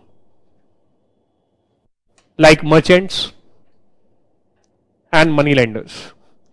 They were usually men of money, like merchants and money lenders, who were otherwise outsiders, to the traditional rural economy, who were otherwise outsiders to the traditional rural economy, who were otherwise outsiders to the traditional rural economy. What do you mean by this particular sentence? So, here the right to collect revenue was auctioned. I have not made you write down land revenue, because revenue, it will include not just land revenue, but also, for example, taxes on shopkeepers, taxes on merchants, right? So therefore revenue includes land revenue plus other taxes. That's why I did not make you write down land revenue. Point number one. Second, what is the meaning of auction? Auction means nilami, right? Where people, they will be bidding, right? So what is the sentence? Right to collect revenue was auctioned to the highest bidder. Usually, who has the right to collect revenue? It is the watan right of the zamidars to collect revenue. But now there must be some, because it is a watan right, so there must be some emergency, because of which the emperor with his power is going to take away this right, temporarily take away this right from the zamidar and give it to a person who is now called ijaradar, right? And what is the emergency? Emergency can be shortfall in revenue. The government expected that we will be getting, or the Jagirdar expected that we will be getting 100 rupees this season as land revenue or as revenue, but the zamidars, they failed us. The zamidars, they are telling us that there is sukha, that there is a bad harvest at the ground level, and we are not able to give you the 100 rupees of land revenue. And therefore the state or the Jagirdar is unhappy with the zamidars, and now they are like, to Paryat, get lost, I am going to get some more efficient people, right? So I do an auction. In the newspaper there will be a istihar, an advertisement, that the government is selling in an auction. What it is selling? Not land, but right to collect revenue from the area, and those who are interested, they can bid, right? So therefore we come together and we are bidders. You say, I will pay, let's say the government will be having some expectation. Let's say the zamidars, they collected 70 rupees, whereas the expectation of the government was 100 rupees, right? So balance 30 rupees is there, right? So therefore auction is taking place. You bid 30 rupees, right? Someone is saying 30 rupees 1, 30 rupees 2, suddenly you say 32 rupees, right? So now 32 rupees 1, 32 rupees 2, and from the back she says 36 rupees. Right, 36 rupees 1, 36 rupees 2, 36 rupees 3, gone. Go Goa, gone. Right, auction done. So therefore she got the right to collect revenue from the area. Now, because it was an auction, हमने क्या लिखा? These were usually men of money, merchants, money lenders. right? So basically what is the expectation? Expectation is that she will give me 36 rupees. I am the state or the Jagirdar. She will give me 36 rupees upfront and later collect it from the area. When you participate in an auction, when you're buying a painting in an auction, right? So therefore you pay the money upfront, or maybe she will pay 18 rupees to me and 18 rupees later. There can be some adjustment. But there is some expectation on the part of the state or on the part of the Jagirdar that the person who bidded in the auction and who won the auction, they will be paying some advance, either full or balance. Either full or balance, right? So let's say she gave me 36 rupees. Now for her, this 36 rupees, it is an investment. And she participated in this auction because it was a business opportunity for her. Because otherwise, traditionally, she is a merchant or she is a money lender. Collection of land revenue, it is not her cup of tea. It is not the work which she traditionally does. But because the investment opportunity was good, business opportunity was good, so therefore she participated in this auction. So she will be collecting, you are peasants, she will be collecting not just 36 rupees from her pockets, that is her cost, but also profits. So maybe she collects 40 rupees from you. Maybe she collects 40 rupees from you. As a result, what happens? Imagine that there was a bad harvest. The traditional machinery of zamindars failed to collect 100 rupees from you. It gave only 70 rupees. That means you people, peasants, you did not have capacity to pay 100 rupees. And now this madam comes, extracts not 100 but 106 rupees. That is 36 rupees. Plus 4 rupees of her profits. So therefore you see, if we are peasants, we are oppressed. We are oppressed. Patta system says pay 100 rupees, let's say, imagine. Patta system says pay 100 rupees and now I am paying what? Now I am paying 110 rupees. 70 पहले पे कर दिया था, 36 her cost and 4 rupees her profit. 40, 70 plus 40, 110 rupees I have to pay. At a time of bad harvest, भाई मुझे पे ही करना होता, I could have paid to the zamindar, right? That can be one thing, right? Second point is, later on the Jagirdar, when they became insecure with respect to their tenure, they want to maximize their earning from the Jagir. Why? Because kal ho na ho, Jagir, it can be transferred very fast. So therefore he will introduce Ijaradari system. Zamindar, you get lost. Now we are going to extract as much amount of money as possible. So therefore you see, Ijaradari system was applied whenever the state or the Jagirdar thought that there is more revenue I want, right? So it is for maximizing the revenue from the area, right? And since it is an auction, this auction will be for 1 season or for 2 seasons or 3 seasons, something like this. It is not auctioned permanently.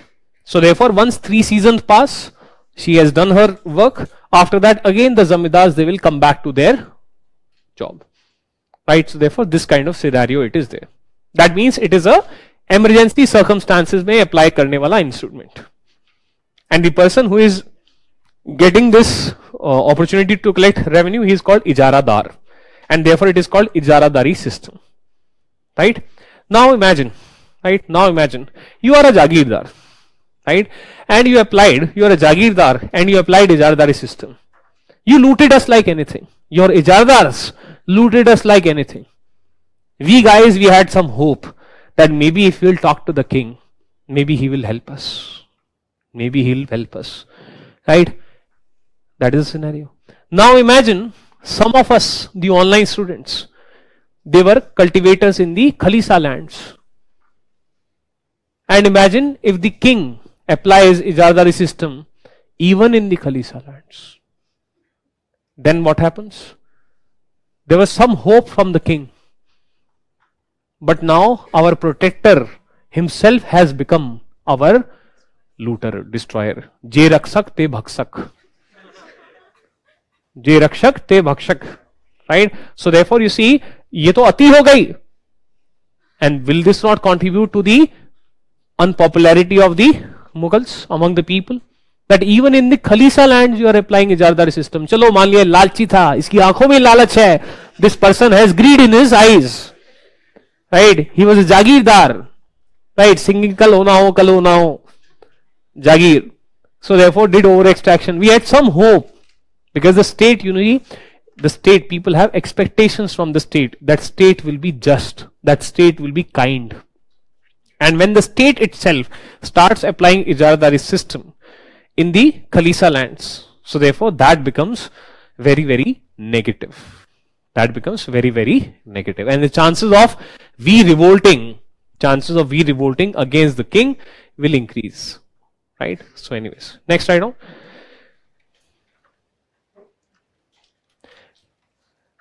They would collect LR, but also may collect. They would collect LR, but also may collect. They would collect LR, but also may collect taxes on shopkeepers and merchants. They would collect LR, but also collect taxes on shopkeepers and merchants. Taxes on shopkeepers and merchants. Over and above,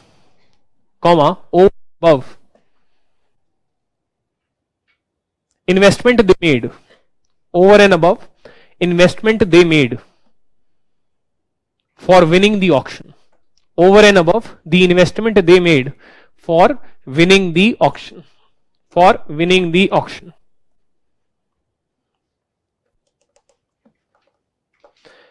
Next, he may pay revenue in advance. He may pay revenue in advance. He may pay revenue in advance to Jagirdar or state. To Jagirdar or state. He may pay revenue in advance to Jagirdar or state and later collect it from the area.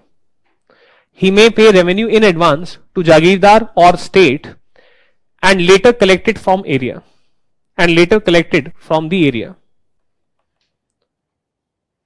And later collected from the area. Or he may pay partially. Or he may pay partially in advance. Or he may pay partially in advance. He may pay partially in advance. And rest later. And rest later. He may pay partially in advance and rest later. Full stop. If he failed to submit,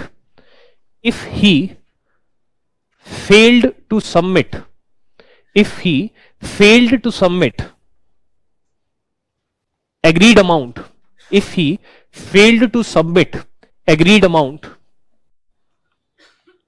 then right to collect revenue. If he failed to submit agreed amount, then right to collect revenue could be re-auctioned. Then right to collect revenue could be re-auctioned.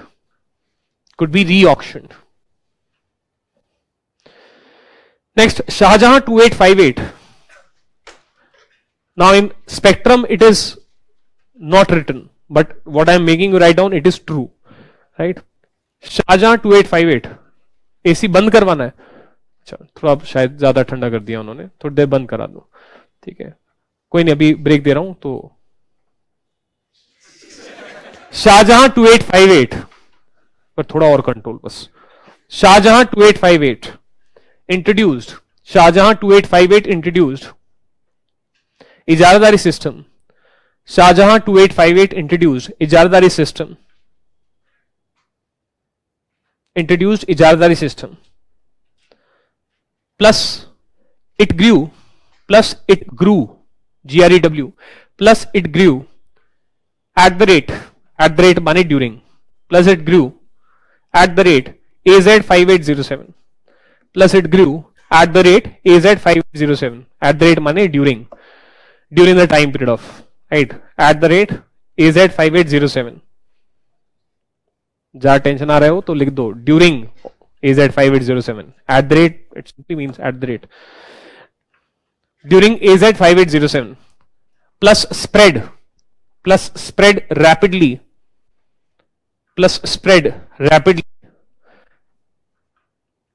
at the rate 18th century, plus spread rapidly at the rate 18th century, माने during 18th century, plus spread rapidly during 18th century, spread rapidly during 18th century.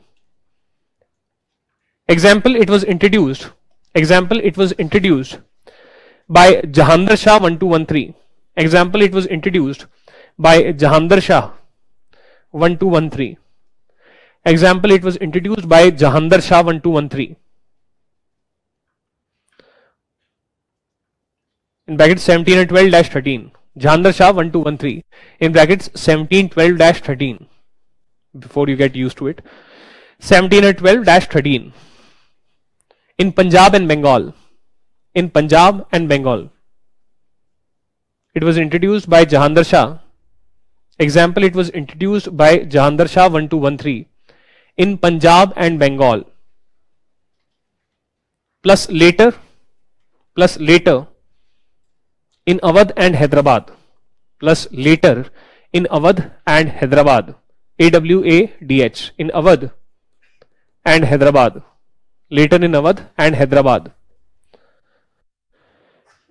Full stop. Farooq CR 1319. Farooq CR 1319. Farooq CR 1319. Introduced it. Farooq CR 1319. FARUKH. Farooq CR 1319. Introduced it even in Khalisa lands. Introduced it even in Khalisa lands. Introduced it even in Khalisa lands. Next, under British it was introduced. Under British it was introduced as farming system 1772. Under British it was introduced as farming system 1772. Farming system 1772. It was introduced as farming system 1772 in Bengal. In Bengal. Farming system 1772 in Bengal. And Ijaradar was called revenue farmer. And Ijaradar was called revenue farmer. And Ijaradar was called revenue farmer. Who won the right to collect LR? Who won the right to collect LR? Who won? WON. The right to collect LR. Who won the right to collect LR in auction? Who won the right to collect LR in auction?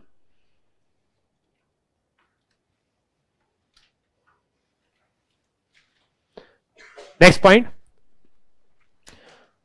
Ijardari system was introduced. Ijardari system was introduced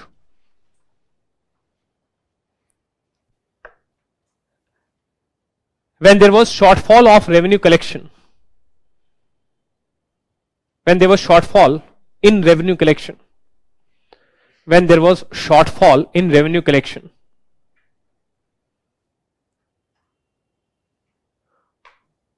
Or when Jagirdar or the state, or when Jagirdar or the state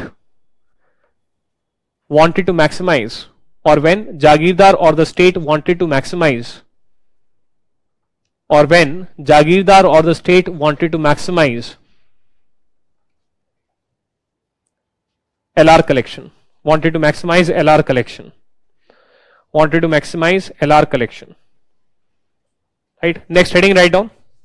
Reasons for decline of Mughals. Reasons for decline of Mughals. Reasons for decline of Mughals.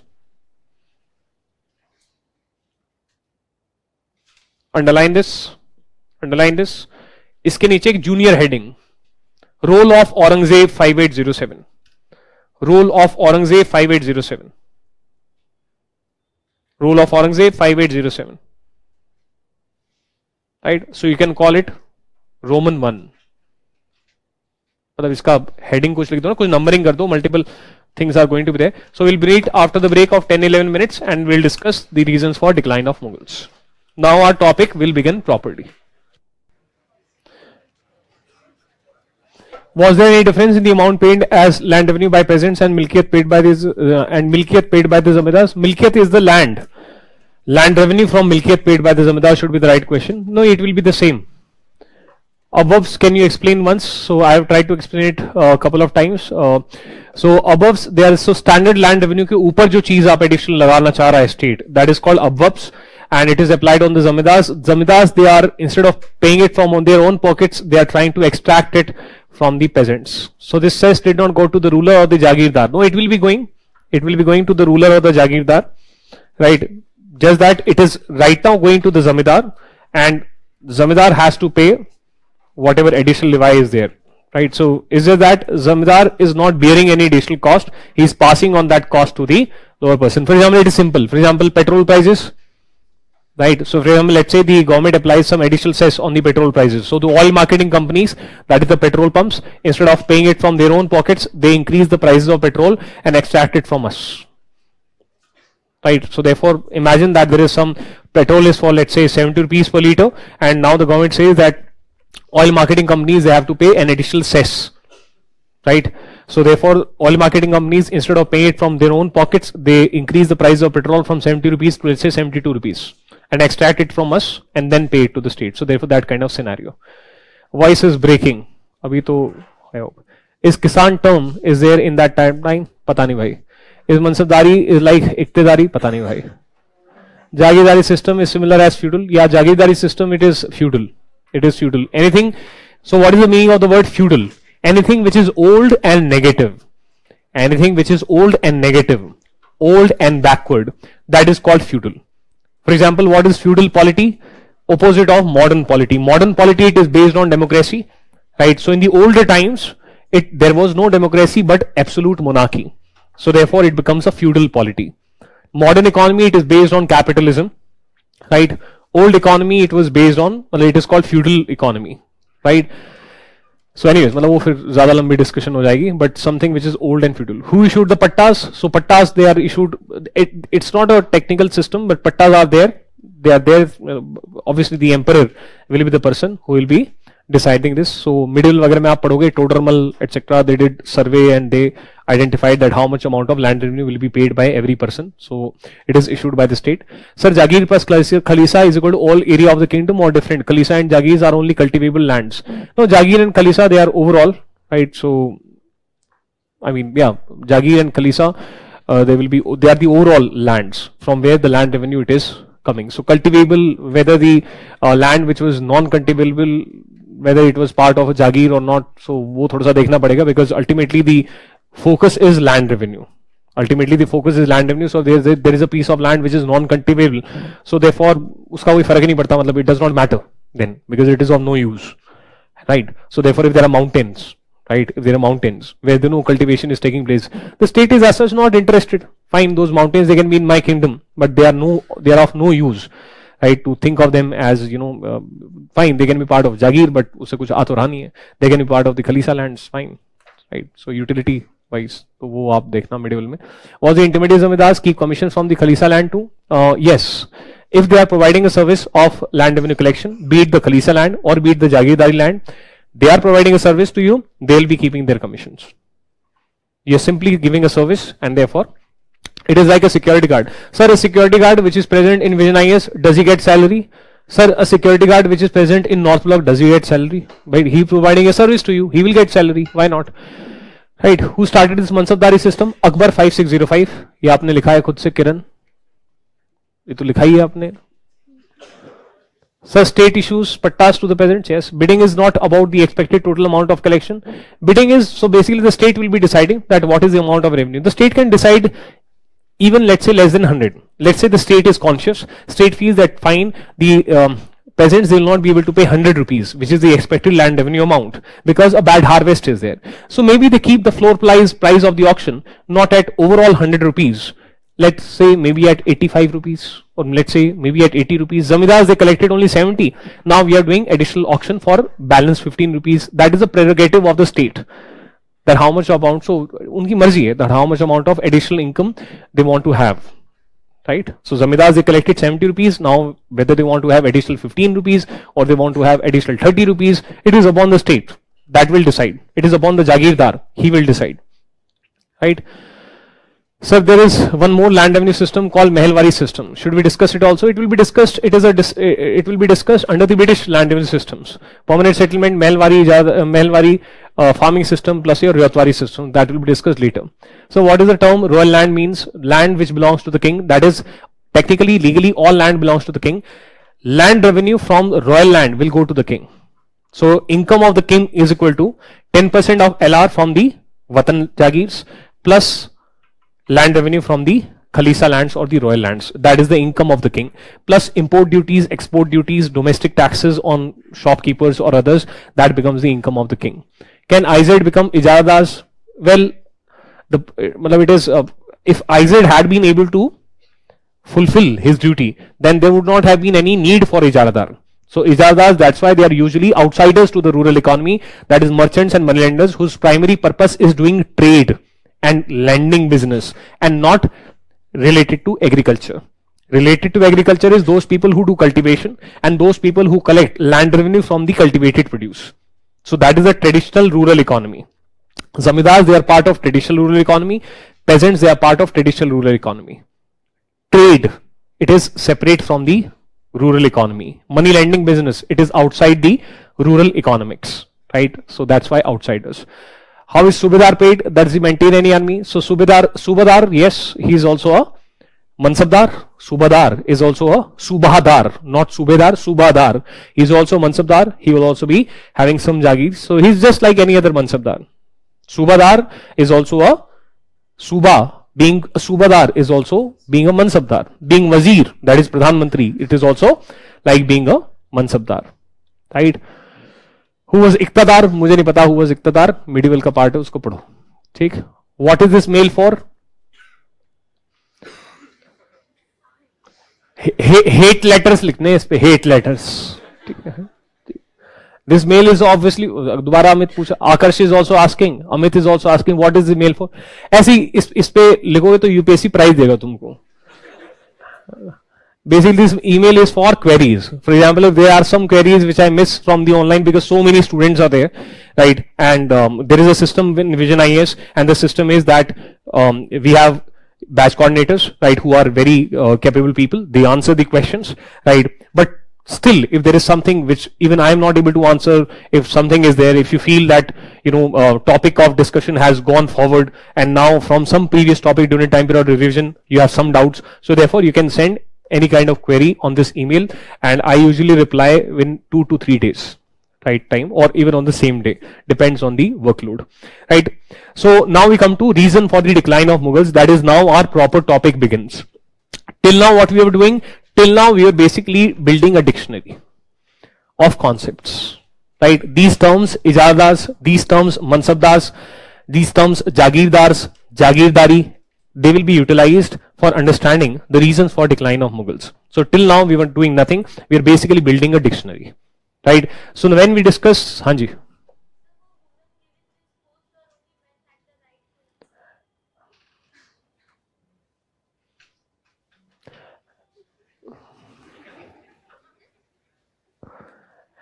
So student is asking, were women given this post or only men? So only men, right? That is feudal. Feudal times are there, old and backward times are there, not modern times, right? So therefore, in certain circumstances, there can be a woman of merit like Jhansi Ki Rani, right? She can rise, right? Begum Hazrat Mahal in 1857 old, she can take over. But from the administrative aspect, from all of these aspects, these are feudal times, be it Europe, be it India. Women are not given the power, right? So it is the society which is dominated by men, right? So does Subadar and Jagirdar pay milkiyat? Arey bhai, milkiyat is land. So your question becomes, sir, Subadar and Jagirdar pay land. Matlab, milkiyat, they are the personal lands of the zamindar. They are the personal lands of the zamindars, from which they will pay land revenue. From others' lands, they collect land revenue. From own lands, they pay taxes, that is land revenue, right? So they are the personal lands of the zamindars, right? Milkiyat. Anyways, so first is the role of Aurangzeb, 5807. इसका भी first sub point है. Aurangzeb had multiple roles in the decline of Mughals, right? So इसका भी first point है, and that is continuous warfare. Write down. इसका ये आप लिख सकते हो इसको, रोल ऑफ औरंगजेब अगर वो 1 था तो ये 1.1 हो गया. That is continuous warfare. लिखिए continuous warfare, continuous warfare, continuous warfare.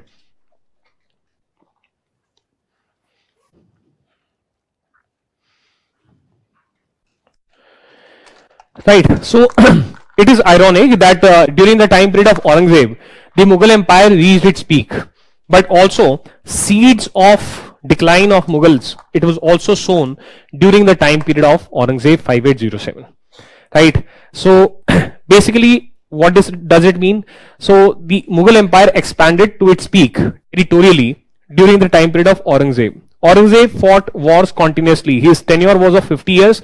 Roughly for 40 years, he is fighting wars because he wants to territorially expand the Mughal Empire. And he is successful, but ultimately, this leads to sowing the foundation of the decline of Mughals.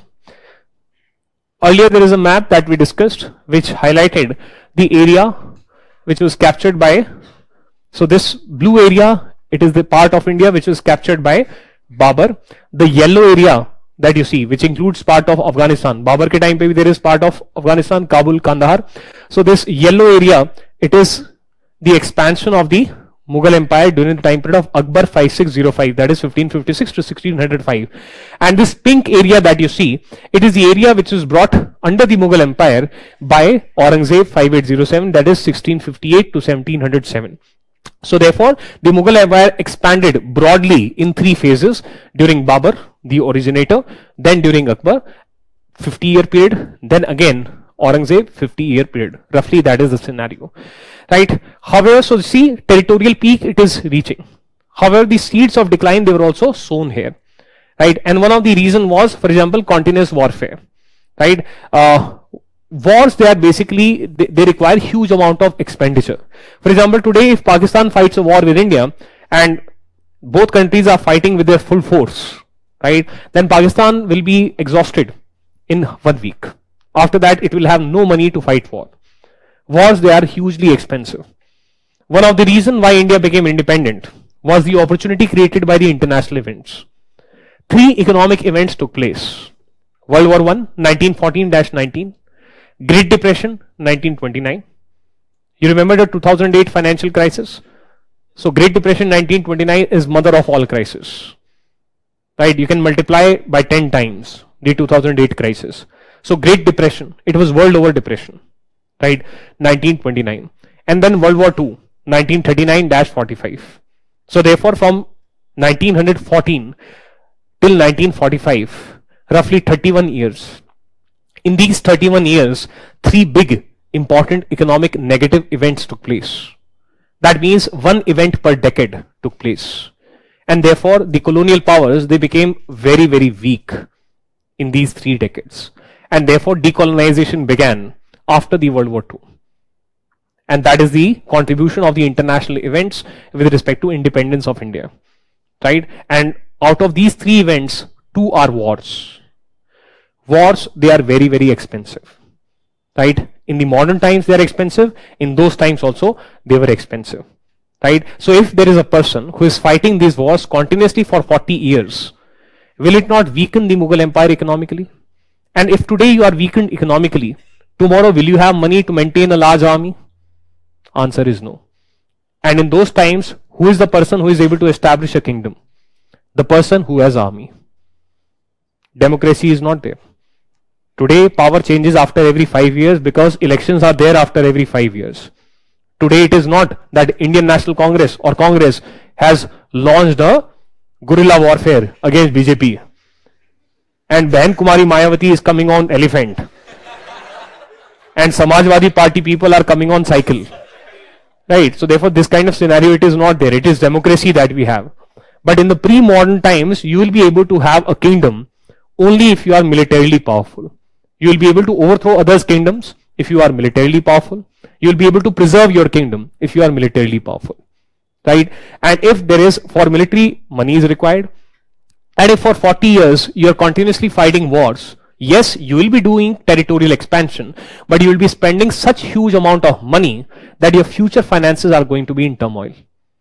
And then you may become vulnerable to outside attacks, and then you might not have, or inside rebellions, and then you might not have enough military strength to counter that domestic attack or that foreign attack. Right? It is something like, for example, you buy, like for example, your parents are big landlords, right? And your grandfather was Babar, let's say, imagine, and your father was Akbar, and you are Aurangzeb. And you want that in my family history, in my family tree, I should be remembered as the greatest person who had maximum amount of land, who brought maximum amount of land into the family fold. You went to State Bank of India, took loan of 20 crore rupees. With that 20 crore rupees, you purchase huge amount of lands. Yes, in the history will record your name as the person who maximized the land under his family name. But this 20 crore rupees needs to be paid. And now you are economically weak. Now you do not have food to eat. Right? So therefore this kind of scenario. So continuous warfare, it will contribute. Yes, you see, so what is the irony?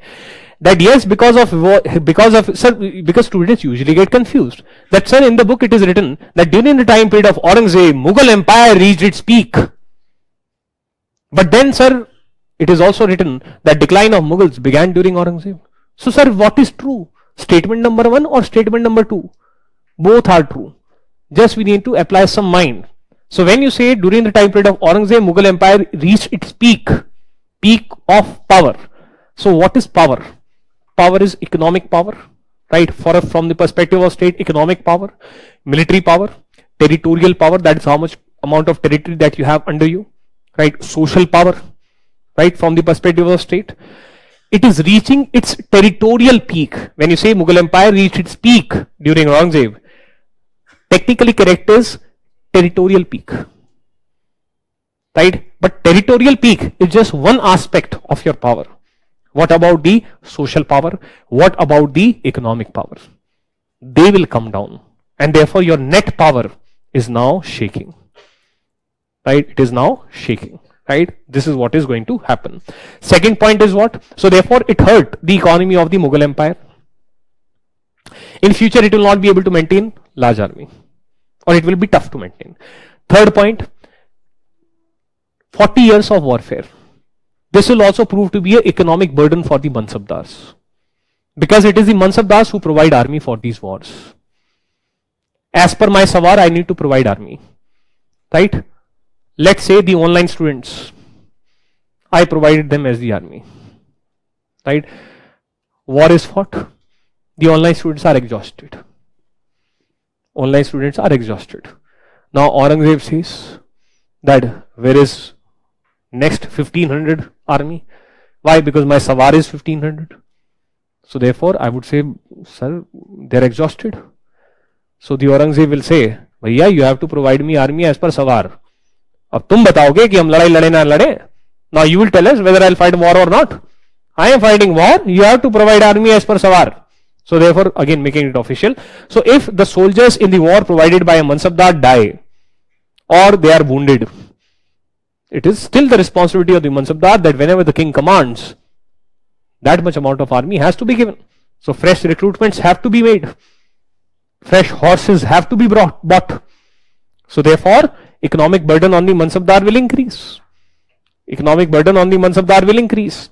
And therefore, Mansabdars, they also become economically weak. Till the point of time Aurangzeb was there, the Mansabdars, they are fearful of Aurangzeb. But once Aurangzeb dies, after that the Mansabdars are like, Bhaiya, Sukaro mar gaya. Right? Then the Mansabdars will be like, thank God that he is with God. Right? And now we need to do recovery.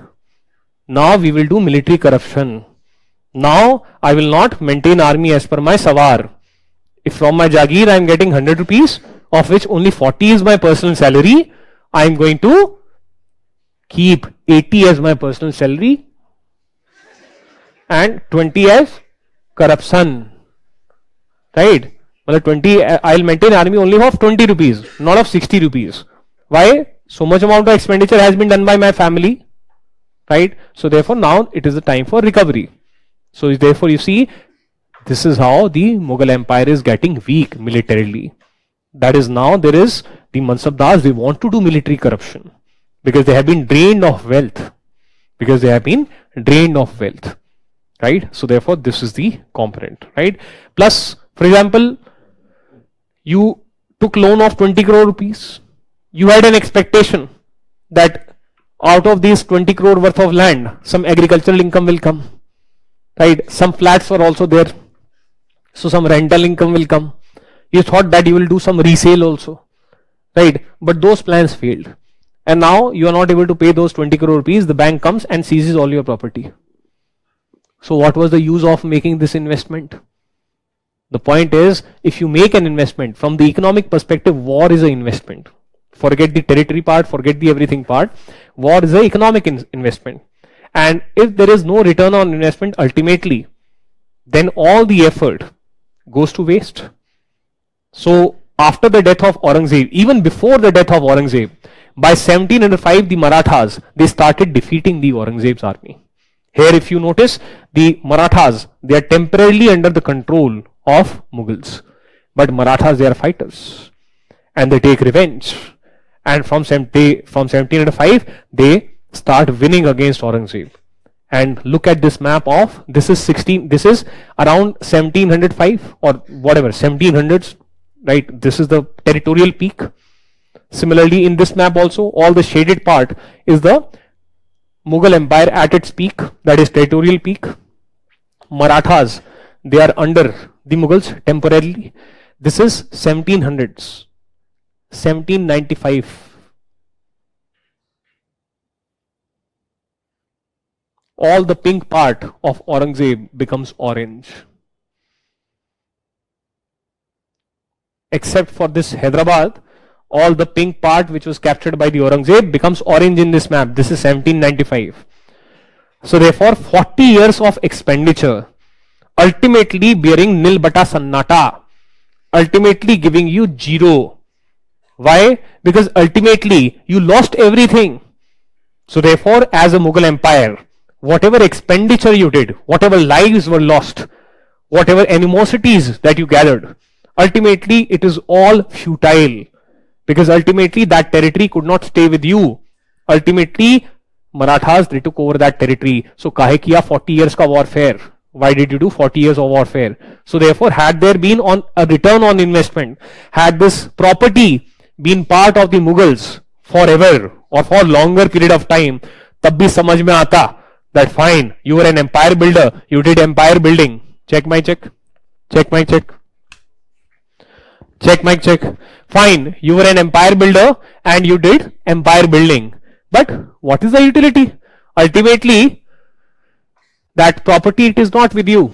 That means every expenditure was a wasteful expenditure in the end. In the end, nothing even matters. Linkin Park. That is a song the Mughals are singing. I tried so hard and got so far.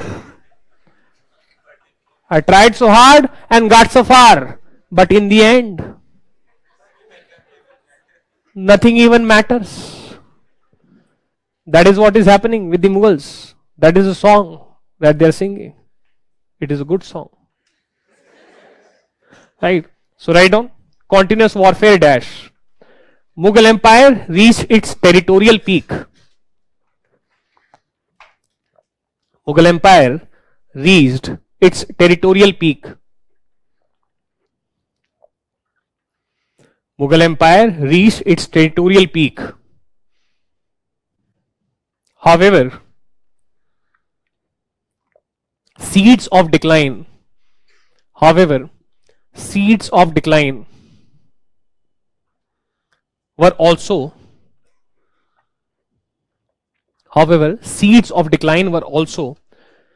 sown. SOWN. Seeds of decline were also sown.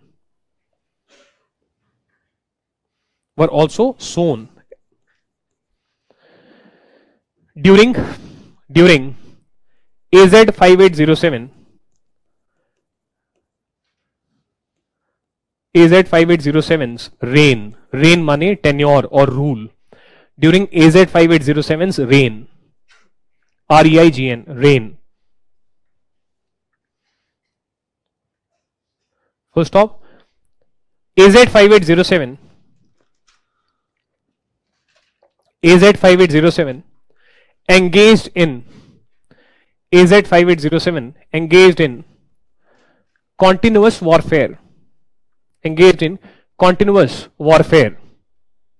AZ 5807 engaged in continuous warfare for roughly 40 years.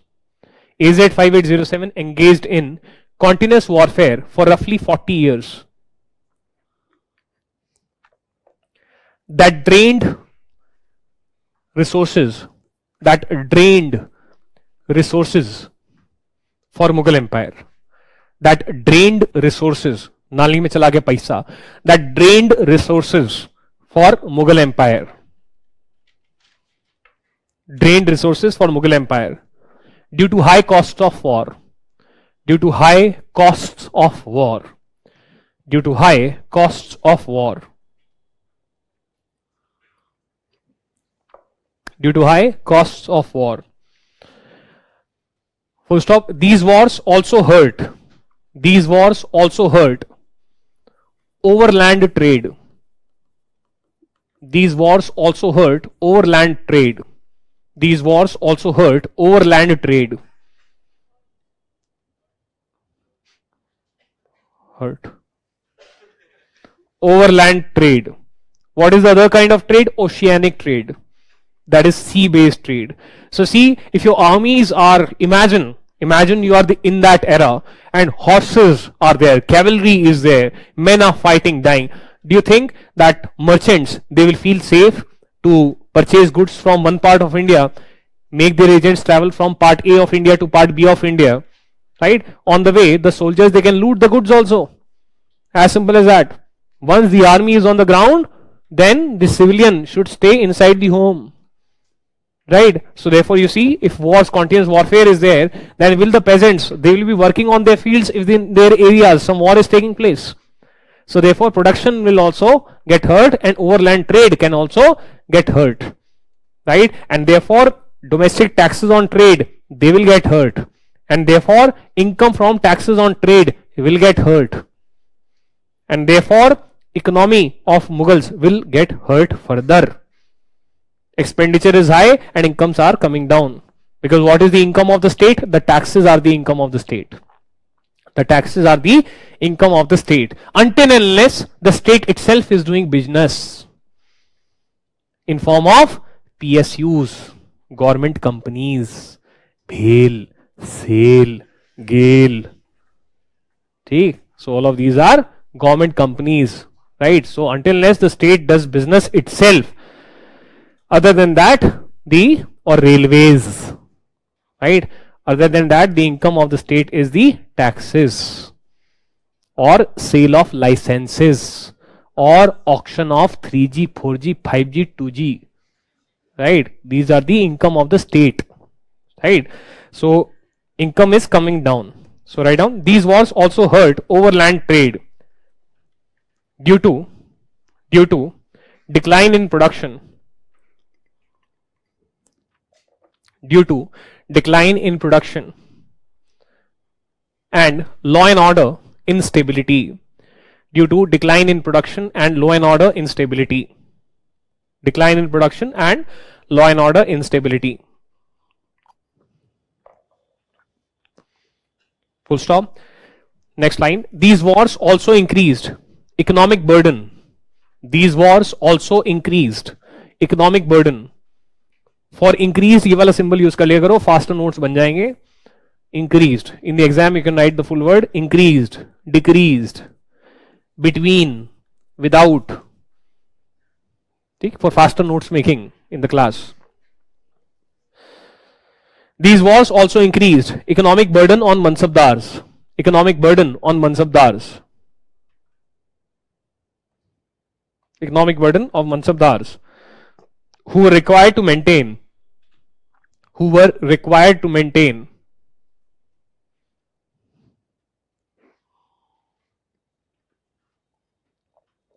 required to maintain army for emperor, who were required to maintain army for emperor. Therefore, wars contributed to economic decline of Mughals. Therefore, wars contributed to economic decline of Mughals. Therefore, wars contributed to economic decline of Mughals. Amit is asking, if Mughal Empire occupied Pan India, then with whom and why it is having war for 40 years. We'll come to that. Don't worry. First of all, the Mughals, they never occupied the whole of India. If you would notice, the southern part was never under the occupation of Mughals, which is the reason why. So what you can imagine is that, imagine that the center of power, it is there, Delhi, right? And from Delhi, a dark green, super dark green color is there, right? And that super dark green color is gradually spreading, right? As it spreads, its intensity becomes low. It becomes green. As it moves further, it becomes light green. As it moves further, it becomes lighter green. And as it moves further, there is no green. Right? What does the darkness and the lightness represents? The effective control of the Mughals. So you see, we mentioned Mysore as a already autonomous state.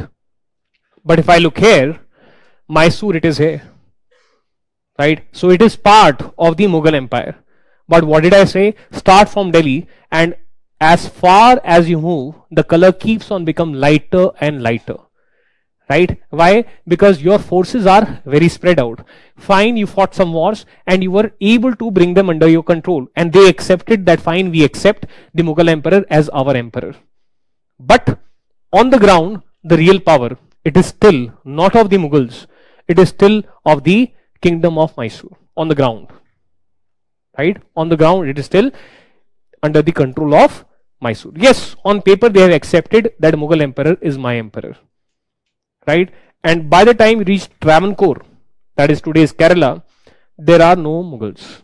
By the time we reach Kanyakumari and this some part of Tamil Nadu, there are no Mughals at all. So whole of India, they never covered. First point. Second point, there were these kingdoms of Golconda and Bijapur. So this is the map of India. That is a wrong map here. This is the map of India, right? Of 1525.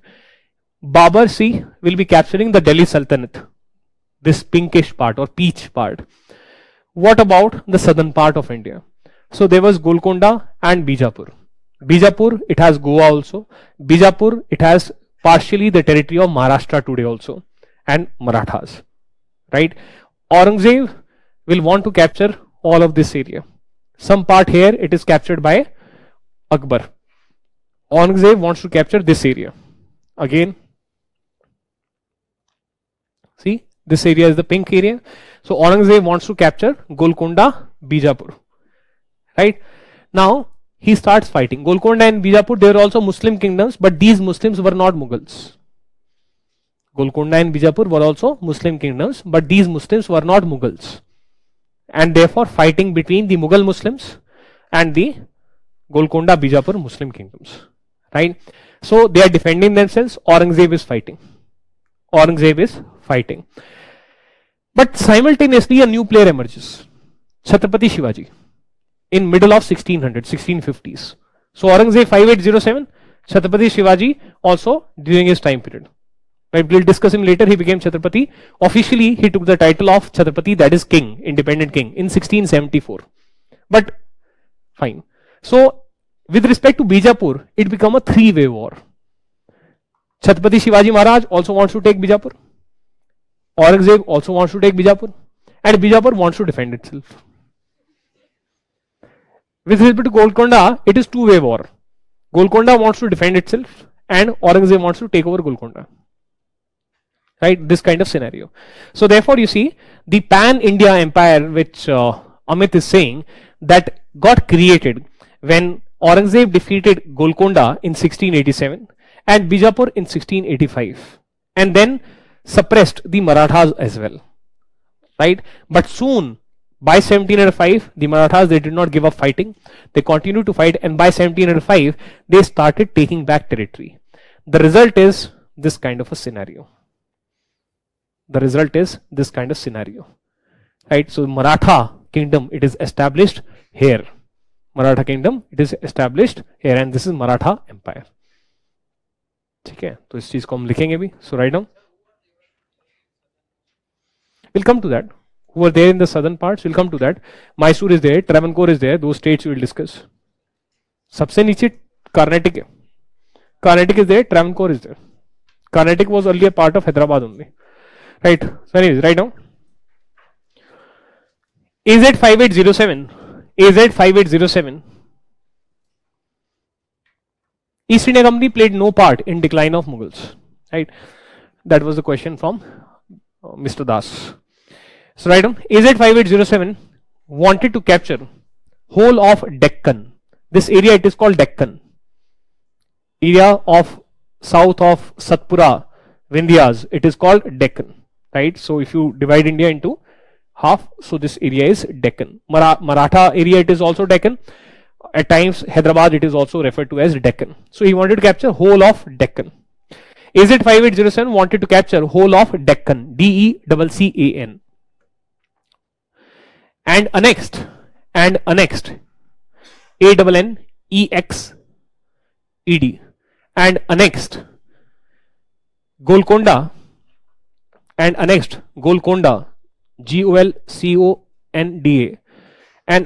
Anaconda, Golconda, in brackets 1687, annexed Golconda in 1687, and Bijapur in 1685, and Bijapur in 1685, and Bijapur in 1685. वो इसलिए क्योंकि I remember it as गोबी, गोलकोंडा, बीजापुर, गोबी. ठीक है. So that's why. Otherwise chronologically पहले बीजापुर है. In brackets star लगा के the two autonomous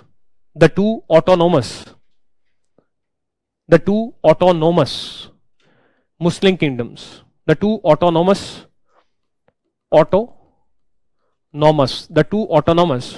Muslim kingdoms, brackets closed, the two autonomous Muslim kingdoms. That means they are not part of the Mughal system. However, he failed to defeat Marathas.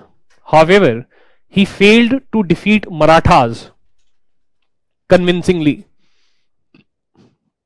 And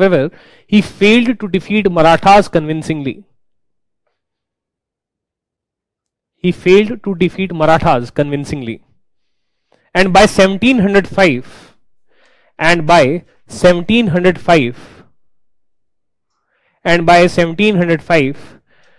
Marathas began winning. And after 1707, they reversed. After 1707, they reversed most territorial gains. They reversed most territorial gains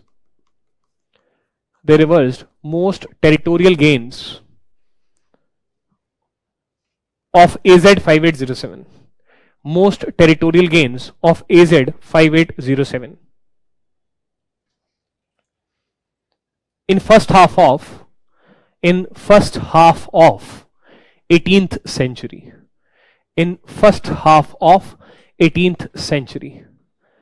That is by 1750s.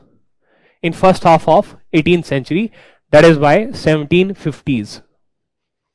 That is by 1750, 1750s.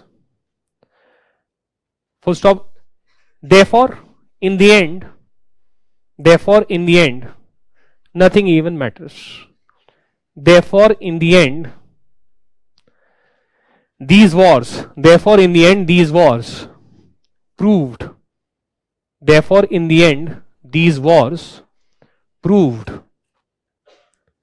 futile / wasteful.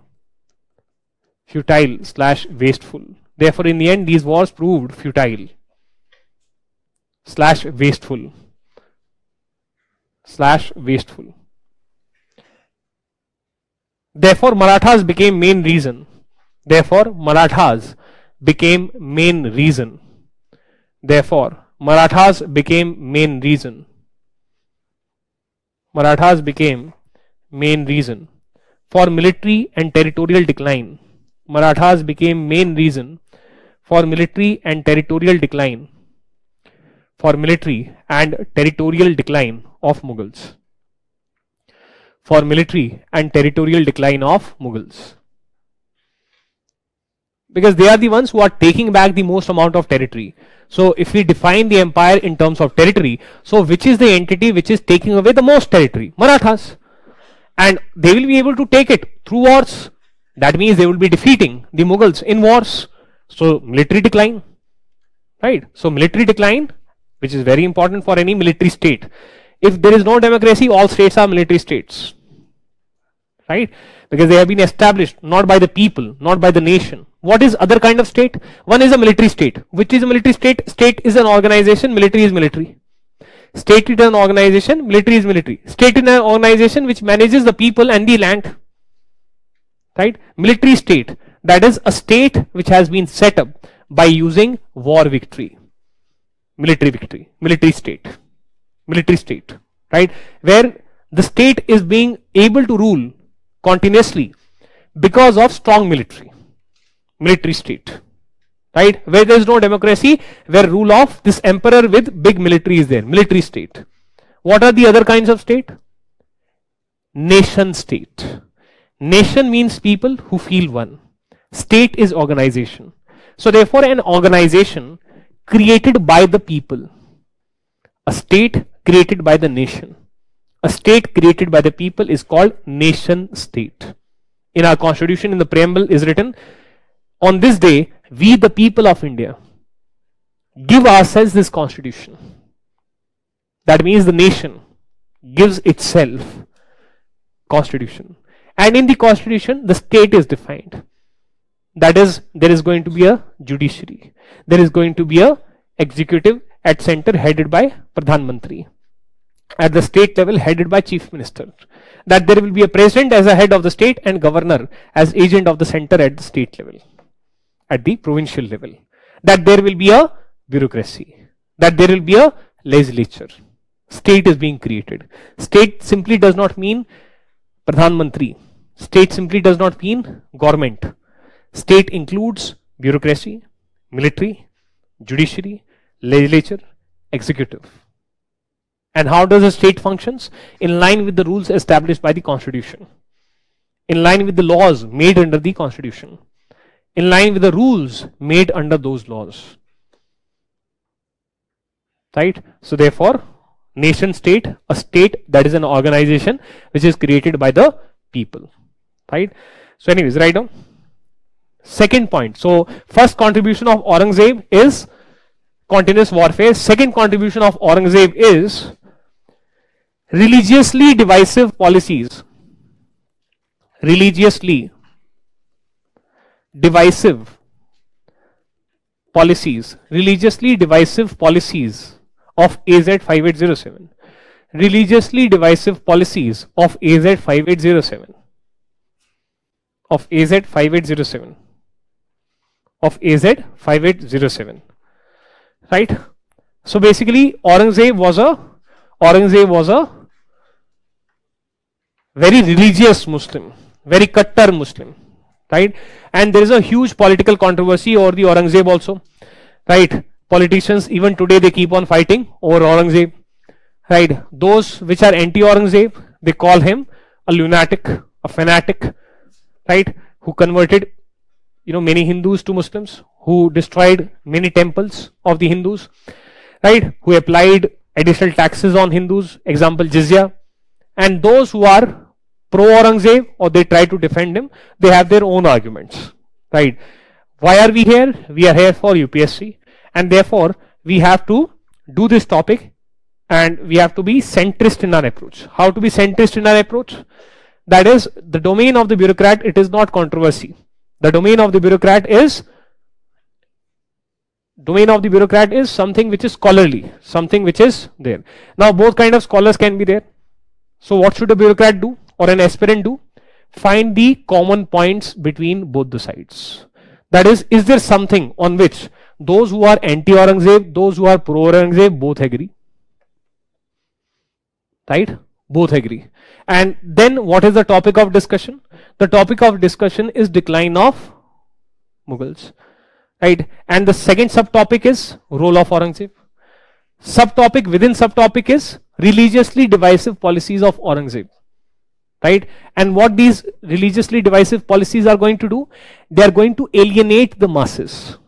The masses who are very, very religious, deeply religious, Hindus who are in majority, if they become anti-Aurangzeb, if they become anti-Mughals, then the stability of the state is going to weaken.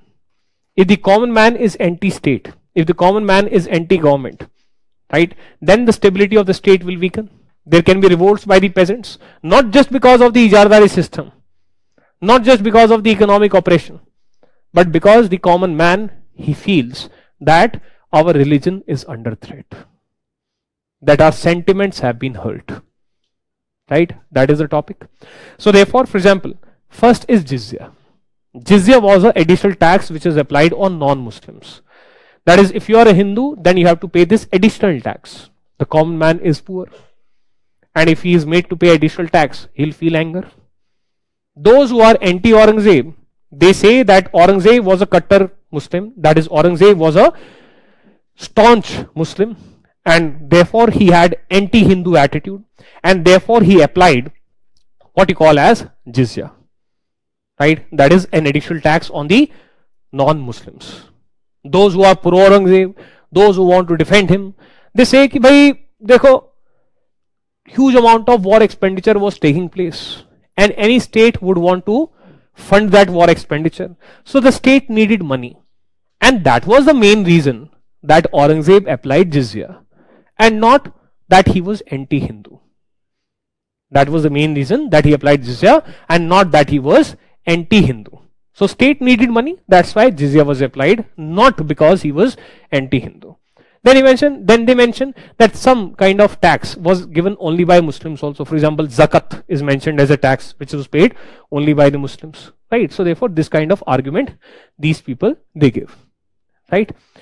But what is the common sense principle? For example, if you read some other sources in the sense PhD sources, where the font is also typed in the form of typewriter, not computer type, typewriter. So there, for example, you read about Farooq Siyar.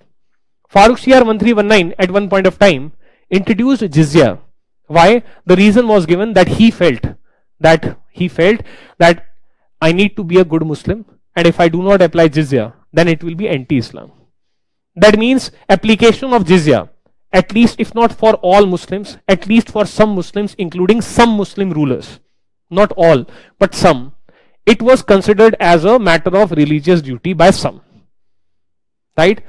Akbar, he did not apply jizya, he withdrew jizya. That means not all, but by some Muslim emperors. Obviously, Aurangzeb is more religious. Everyone agrees that Aurangzeb was more religious. Right? So Aurangzeb was more religious, obviously, compared to Farooq Siyar. So if Farooq Siyar is thinking that it is his religious duty to apply jizya, naturally Aurangzeb may have also thought that it is his religious duty to apply jizya. Right? This is all how should a bureaucrat think. But about like trying to find a centrist path. Right? Common point is what? Common point is commonsensical point. What? To those who are pro Aurangzeb. Common point is कि भैया देखो, fine, there were wars, and fine, huge expenditure was taking place. Fine, the state required more money. तो तुझे जिज़्या ही मिला था. You got only jizya. Was that the only option? Could not you have applied some tax which was not based on religion?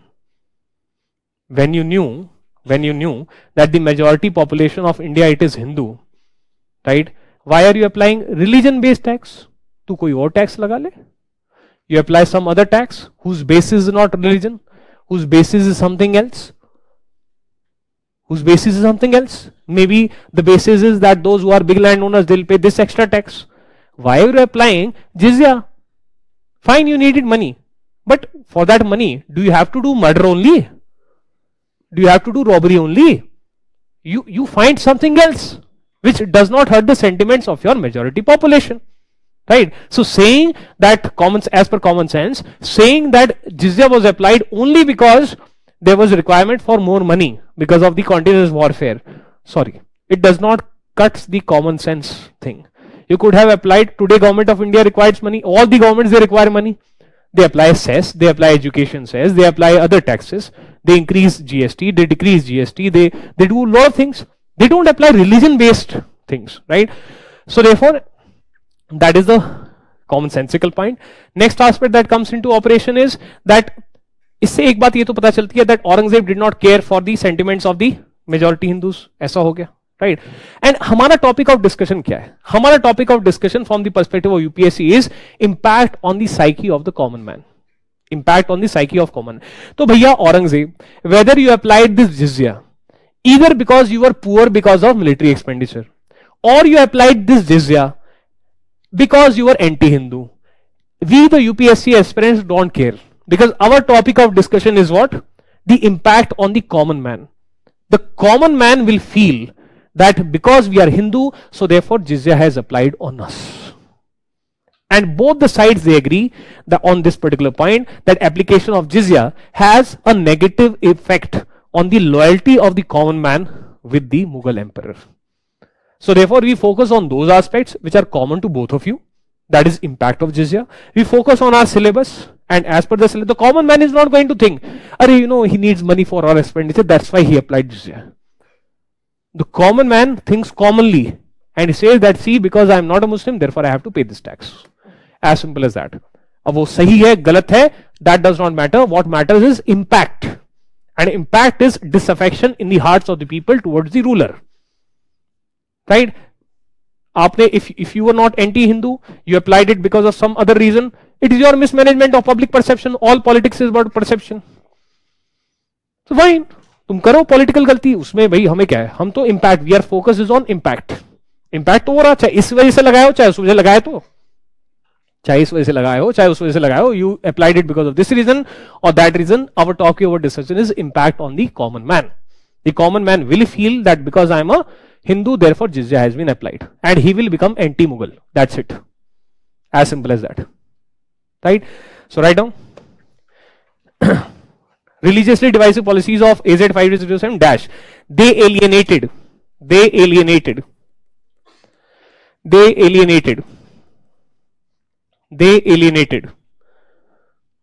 masses.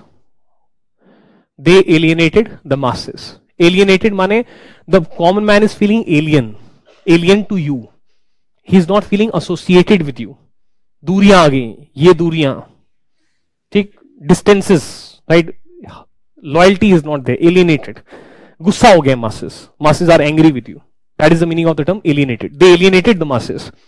Full stop. Example application of jizya. Example application of jizya. GIZYA on non-Muslims. That is application of jizya on non-Muslims. That is application of jizya on non-Muslims. So jizya is a tax which is to be paid by non-Muslims. Right? So some religious beliefs are there that rulers should extract jizya from non-Muslims. Right? This kind of scenario. That is an additional tax. Application of jizya on non-Muslims, that is an additional tax. That is an additional tax. ठीक है, फिर और debate चल रही है. Scholars are there on both the sides. ठीक है, YouTube channels and all of these big scholars are there. Right? Those who are those who are anti-Aurangzeb, right? They say that Aurangzeb destroyed many Hindu temples. Right? Aurangzeb destroyed many Hindu temples and therefore hurt the sentiments of the Hindus. Those who are pro-Aurangzeb, they say, कि देखो ऐसा है, Aurangzeb did not destroy many Hindu temples. He destroyed some temples, not many. He destroyed some temples, not many. Right? So what is the middle path for us? so that whatever be the psyche of the answer checker, right, we should not have any problem. We will write down that Aurangzeb destroyed some, तो ये खुश हो गया, some, not many. ये गुस्से में, so we'll write down important temples.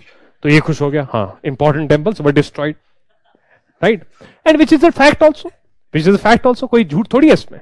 Which is a fact that some important temples were destroyed. There can be an argument that whether huge number of temples were destroyed, right, or less number of temples were destroyed, but such number of temples were destroyed which will hurt the sentiments of the common man, and the common man is very, very religious. The common man did not say anything to the Britishers when he was economically looted. The common man did not say anything to the Britishers when he was politically suppressed. But when the Britishers, they tried to hurt the religion of the common man of India, including the Hindus and the Muslims, they rose in the 1857 revolt and band baja barat bana diya tha अंग्रेजों का. Swami Vivekananda says, every nature, every country or every nation has a character. He says that from the French, you take away their money, they will not say anything. You take away their spirituality, they will not say anything.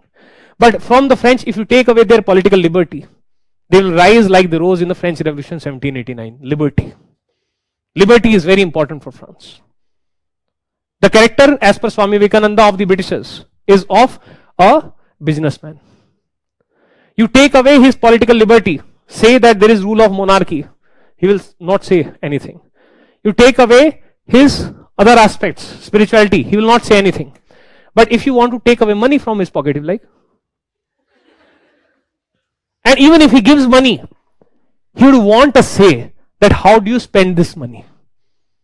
That is the whole issue of no taxation without representation. And what does Swami Vivekananda says about the Indian nation? You take away the political power, Indians, they will not say anything. You take away the economic power, the Indians will not say anything. But the day you try to take away the spirituality of Indians, that is the life breath of this nation, right? Because of colonial mentality, because of westernization, that gradually that decline has taken place. You all, including me, we have some element of colonial mentality, right? But the spirituality, right, which is running since thousands of years, it will survive in some way, one form of or another. It will survive. It has survived many storms. It will survive all kind of storms, right? So therefore, as per Swami Vivekananda, if spirituality is countered, we revolted like we revolted in 1857 revolt. So you see, the society of those times, they're deeply religious. And if you're going to destroy even some important temples, that is going to have a negative impact on the psyche of the people. And people, they will become anti-you, right? Then those who are pro Aurangzeb, they say, नहीं, ये देखो, हाँ, इतना हम मानते हैं, this much we agree, that Aurangzeb did not repair Hindu temples, but he did not destroy many temples. So therefore, that means what was the policy of the Aurangzeb? That cyclones will come, rains will come, winds will blow, and over a period of time, the Hindu temples, they will deteriorate and they will wither away. Don't repair. So that much you are agreeing. So that much can be written. Those who are pro Aurangzeb, they are also agreeing on this point that yes, Aurangzeb did not work enough for repair of the temples as such. एक आधा कोई repair करा था ठीक है, but otherwise no. So that point also we can write down. Right. Third component, those who are pro Aurangzeb, they try to mention that see, those who are not Aurangzeb, those who are Marathas or those who are others, they say that they also destroyed some temples. And they say, since the masses were very, very religious, therefore some opponent would destroy a temple so that the people, they start feeling that our present ruler is not even able to protect my God. And therefore the invading party destroyed the temple to politically humiliate the ruler. Right? So even if Aurangzeb, they say that even if Aurangzeb destroyed some temples, it was not because Aurangzeb was anti-Hindu, but because Aurangzeb wanted to humiliate the ruler politically, the enemy politically, so that the people of that ruler, they feel, ye kaisa ruler hai? What kind of ruler he is? He is not able to protect our God also. Chalo. Both the sides are saying this thing, right? This side is saying for political humiliation, this, but both are agreeing. इतना तो हम कह सकते हैं that Aurangzeb did not care for the sentiments of the common man. For him, more important is political humiliation of the, for him, because the issue is not other rulers. The issue is not other rulers. Here we are discussing Aurangzeb. So इतना तो हम कह सकते हैं that Aurangzeb did not care much, or number one priority was not the feelings of the common man. For him, number one priority was to politically humiliate the ruler. And in fact, he is using the religious element of the common man. Why to destroy a temple? Because the people will feel, people's religious sentiments will get hurt, and the people will feel that our present ruler is not able to protect us. That means you are intentionally hurting the sentiments of the common man. Your end result is to politically humiliate your political enemy, but you are yourself agreeing that you are hurting the sentiments of the common man. तभी तो वो political humiliation हो पाएगा. You're yourself, समझे क्या कह रहा हूं मैं? नहीं भाई, simple point is someone is saying that I am destroying this temple not because I am anti-Hindu, but because your population is very deeply Hindu religious population, and if I destroy this temple, then your political image will get hurt. Those people, they will feel that what kind of a ruler are you? You are not able to provide protection to the temples. So what protection you will provide to the people? That means for me, the sentiments of the people, they don't matter. I, Aurangzeb, know that when I will be destroying the temple, the sentiments of the people will be hurt. अब चाहे मेरा goal, because why I am destroying this? Because I am anti-Hindu, option number 1. Because I want to politically humiliate you, option number 2. In both the cases, what is the impact on the common man? His religious sentiments are hurt, right? And therefore, from our topic's perspective, the impact that common man will feel alienated from Aurangzeb, it is there in both option number 1 and option number 2. Why you did action A does not matter. What is the impact on the people? That matters, and that remains the same in both the cases. In both the cases, right? So please write down. Plus, not repairing temples. Plus, not repairing temples. Plus, not repairing temples.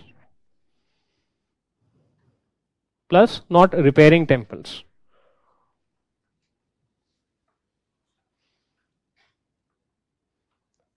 अभी तो ऐसा हो गया ना, तू मेरी girlfriend है, ठीक, यू आर माई गर्लफ्रेंड, ठीक है, एंड आई एम, इस टाइप की मूवीज है ना, जैसे अग्नि साक्षी, एक मूवी देखी हो तुमने, Agni Sakshi, where the husband keeps on beating the wife, and after beating he applies the band-aid also and says ki, why do you do so?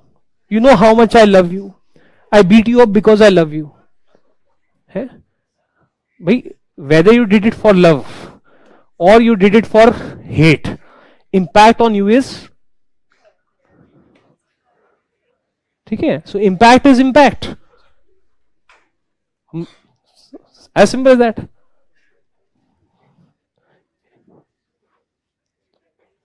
Not repairing temples and reducing, not repairing temples and reducing allocation of lands to temples. Not repairing temples and reducing allocation of lands to temples. Not repairing temples and reducing allocation of lands to temples. Plus, he also demolished some important Hindu temples. Plus, he also demolished some important Hindu temples. Plus, he also demolished some important Hindu temples. Some important Hindu temples. कोई controversy में नहीं जाना है कि ये वाला temple destroy किया था, नहीं किया था, हमें मतलब ही नहीं, हम तो सम कह रहे हैं, some important temples, as simple as that. Plus Aurangzeb executed, plus Aurangzeb executed, AZ 5807 executed important leaders, AZ 5807 executed important leaders, which contributed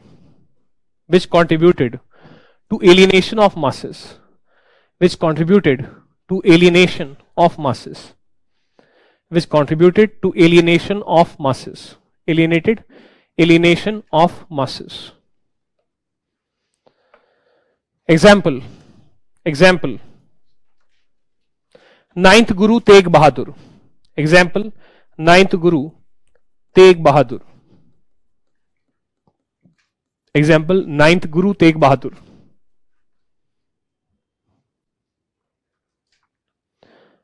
Of Sikhs. Ninth Guru Tegh Bahadur of Sikhs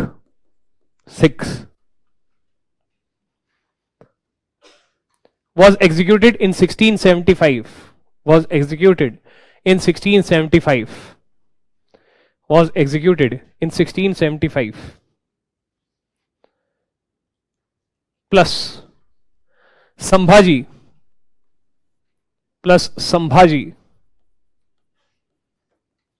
comma, elder son of Shivaji 7480. Elder son of Shivaji 7480.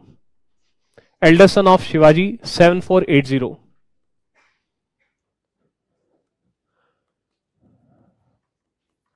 In brackets 1674, coronation of Shivaji. Coronation मतलब ताज पहनना, declaring that I am the king. Day of coronation, right? Coronation of Shivaji as Chhatrapati. Chhatrapati means king, emperor, as Chhatrapati. 1674, coronation of Shivaji as Chhatrapati. 1680 he died, right? Sambhaji, elder son of Shivaji 7480. Sambhaji, elder son of Shivaji 7480. What is 7480? That is explained in the brackets. Okay? Was executed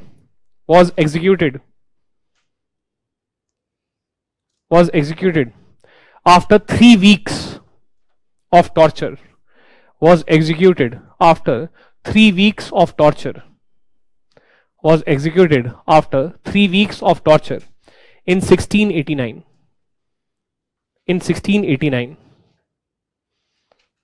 Full stop. Both also refused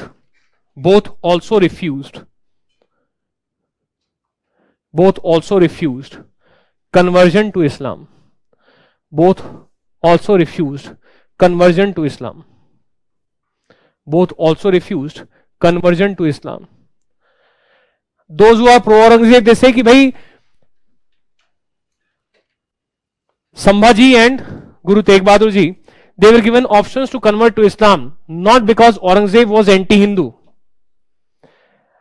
but because Aurangzeb wanted to politically humiliate the whole Sikh community, politically bring their confidence down, because they were striving for a Sikh state. So therefore, you are a religious community, and see, your Guru is no more a Sikh, your Guru is now a Muslim, and therefore politically demoralize and show it as a sign of victory over the Sikh state. Guru Tegh Bahadur ji refused to convert, and ultimately he was executed, beheaded. Right? अब भाई आपने, whether you did it because you were anti-Hindu or you did it because of political desire, this option, both the sides agree that option was given that you will be able to save your life if you convert. This is a fact, both sides agree to it. Second point, the masses, they are religious, it is their Guru who is being executed. So therefore, will their sentiments become anti-Aurangzeb or not? They will become. And we are talking about the impact of the religious policies or impact of the actions of Aurangzeb. So impact तो वही रहने वाला है. You did it for that reason or that reason. Impact on the people is that our Guru has been beheaded. अब तुमने क्यों behead किया? Because you wanted to politically demoralize us, or because you are anti-Sikh or anti-Hindu or whatever. It does not matter from our topic of discussion. Our topic of discussion is contribution of his policies to decline of Mughals. Right? Second component, Sambhaji, but he wanted to behead him, kill him normally. That means give him a death of a warrior because he's the He's a warrior, he's the son of Shivaji Maharaj, right? But you will do 3 weeks of torture. You will do 3 weeks of torture. You will do atrocities piece by piece. You will blind him and then you will parade him. Why? Those who are pro Aurangzeb say to politically demoralize the Marathas. कर लो demoralize. 1795 का map देख लो, कर लो demoralize. The point is कि मतलब this is not a statesman-like behavior. War takes place, but such kind of atrocities are not needed. Someone can be given a clean death, even if that kind of a scenario it is there. Why you are doing this torture? Why you are giving the option that convert to Islam and you will be able to survive? These are going to have very negative impact on the masses, right? In both the cases. So therefore, impact wise negative है. अब जो भी जिसको भी debate करना है कि औरंगजेब अच्छा था, औरंगजेब बुरा था, जैसा भी था, ठीक है, impact is on the people, तो यही रहने वाला है, right? So because the common man thinks commonly, ना, he is not a scholar, you know, उसने इसलिए करा था, वो मैटर नहीं करता है ना, right? Right? So therefore these are the, ठीक, next independent point, ये एक बस independent point लिख लेंगे, ठीक है, फिर छुट्टी करेंगे, ठीक, because ये हम already discuss कर चुके हैं, ठीक है ना. So write down institutional failure. So this is Roman 2, that means role of Aurangzeb is now done. This is the second point, right? Institutional failure slash governance failure. Institutional failure slash governance failure. Institutional failure slash governance failure. Some of you might be having doubts, sir, who are Marathas? Sir, who is Sambhaji? What reason was there? Why they were fighting? These are natural doubts. But see, our topic of rise of Marathas is going to come in future. So therefore, we are only making reference to Marathas and not exactly in detail explaining that who were Marathas. Some brief reference I have given. When we discuss rise of Marathas, then we'll discuss everything. You will come to know who was who was who. Right? How did Chhatrapati Shivaji rose, etc. जितना हमें modern के लिए चाहिए, we will be doing. Right? So don't worry about that. Dash. Impersonal loyalty. This is repeat actually. Impersonal loyalty could not develop. Repeat of last class. Hai. Impersonal loyalty. I am personal. Impersonal loyalty could not develop. Impersonal loyalty could not develop in Mansabdari system. Impersonal loyalty could not develop in Mansabdari system. That was the core. That was the core. That was the core of Mughal system. That was the core of Mughal system. That was the core of Mughal system. Therefore, what existed? Therefore, what existed was personal loyalty to king. Therefore, what existed was personal loyalty to king. Therefore, what existed was personal loyalty to king. That is a patron-client relationship. That is a patron-client relationship. That is a patron-client relationship. With Mughal emperor as patron, with Mughal emperor as patron, with Mughal emperor as patron, and Mansabdars as clients, with Mughal emperor as patron and Mansabdars as clients, and Mansabdars as clients. That is a give and take relationship. That is a give and take relationship. Mughal emperor as patron and Mansabdars as clients. That is a give and take relationship.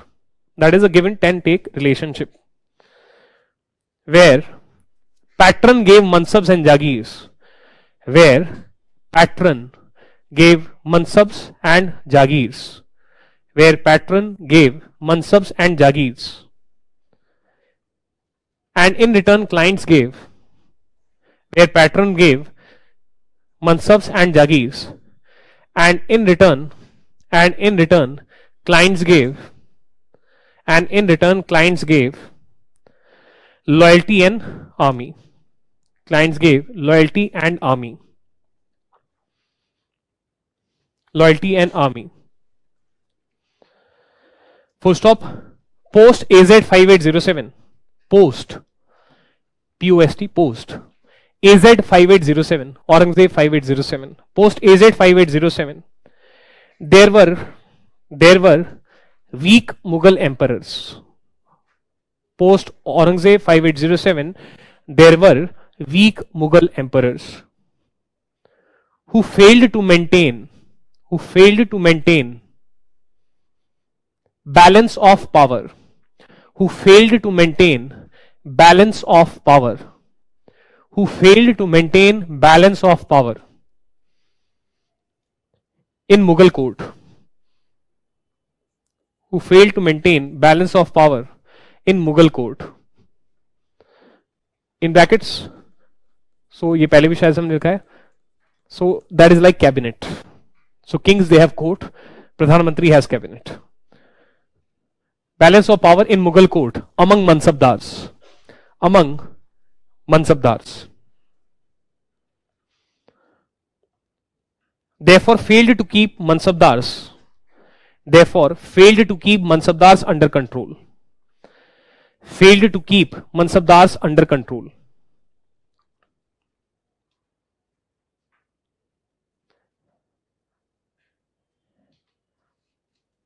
Plus if king was unable to satisfy, plus if king was unable to satisfy, plus if king was unable to satisfy Mansabdars, plus if king was unable to satisfy Mansabdars with desired Jagirs and Mansabs, with desired Jagirs and Mansab, with desired Jagirs and Mansabs, then disloyalty among Mansabdars, took roots. Then disloyalty among Mansabdar took roots. Mansabdars took roots. Disloyalty among Mansabdars took roots. So this point has been explained in the last class, right? So it is a give and take relationship. If you are able to give me Mansabs and Jagirs, then I am with you, otherwise I am not with you. Balance of power, it simply means all of you want Mansabs and Jagirs. Therefore, whether I am able to balance you, कि किसको क्या देके कैसे पटा के पुचकार के balance करना है, right? So anyways, this was explained, but still if you have any doubts, you can either email or you can post it in the next class. The topic for the next class is military weakness. Military weakness. हाँ जी, हाँ जी, handouts में map जो भी मैं class में दिखाऊंगा आपको मिलेगा, वो आज आ जाएगा. शुरुआत के 5 हैंडआउट्स आ जाएंगे आपके पास. And you don't have to get a print out, watch it on your computer screen. Take care, God bless you, bye bye.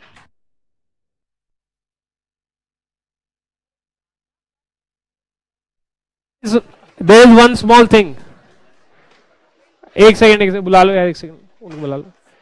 There is one small thing. So if you want to join, then you can search my name on Telegram. There is a Telegram channel where I keep on posting some quizzes. So yesterday I posted some questions which are pertaining to the present topics that we are discussing. So उससे तुम्हारा practice हो सकता है. ठीक है? If you want to join, you can join. Simply search Himanshu Khatri, right? And तो उसमें आ जाएगा XIRS, Vision IAS करके ऐसे आ जाएगा. हाँ जी, altruism heals.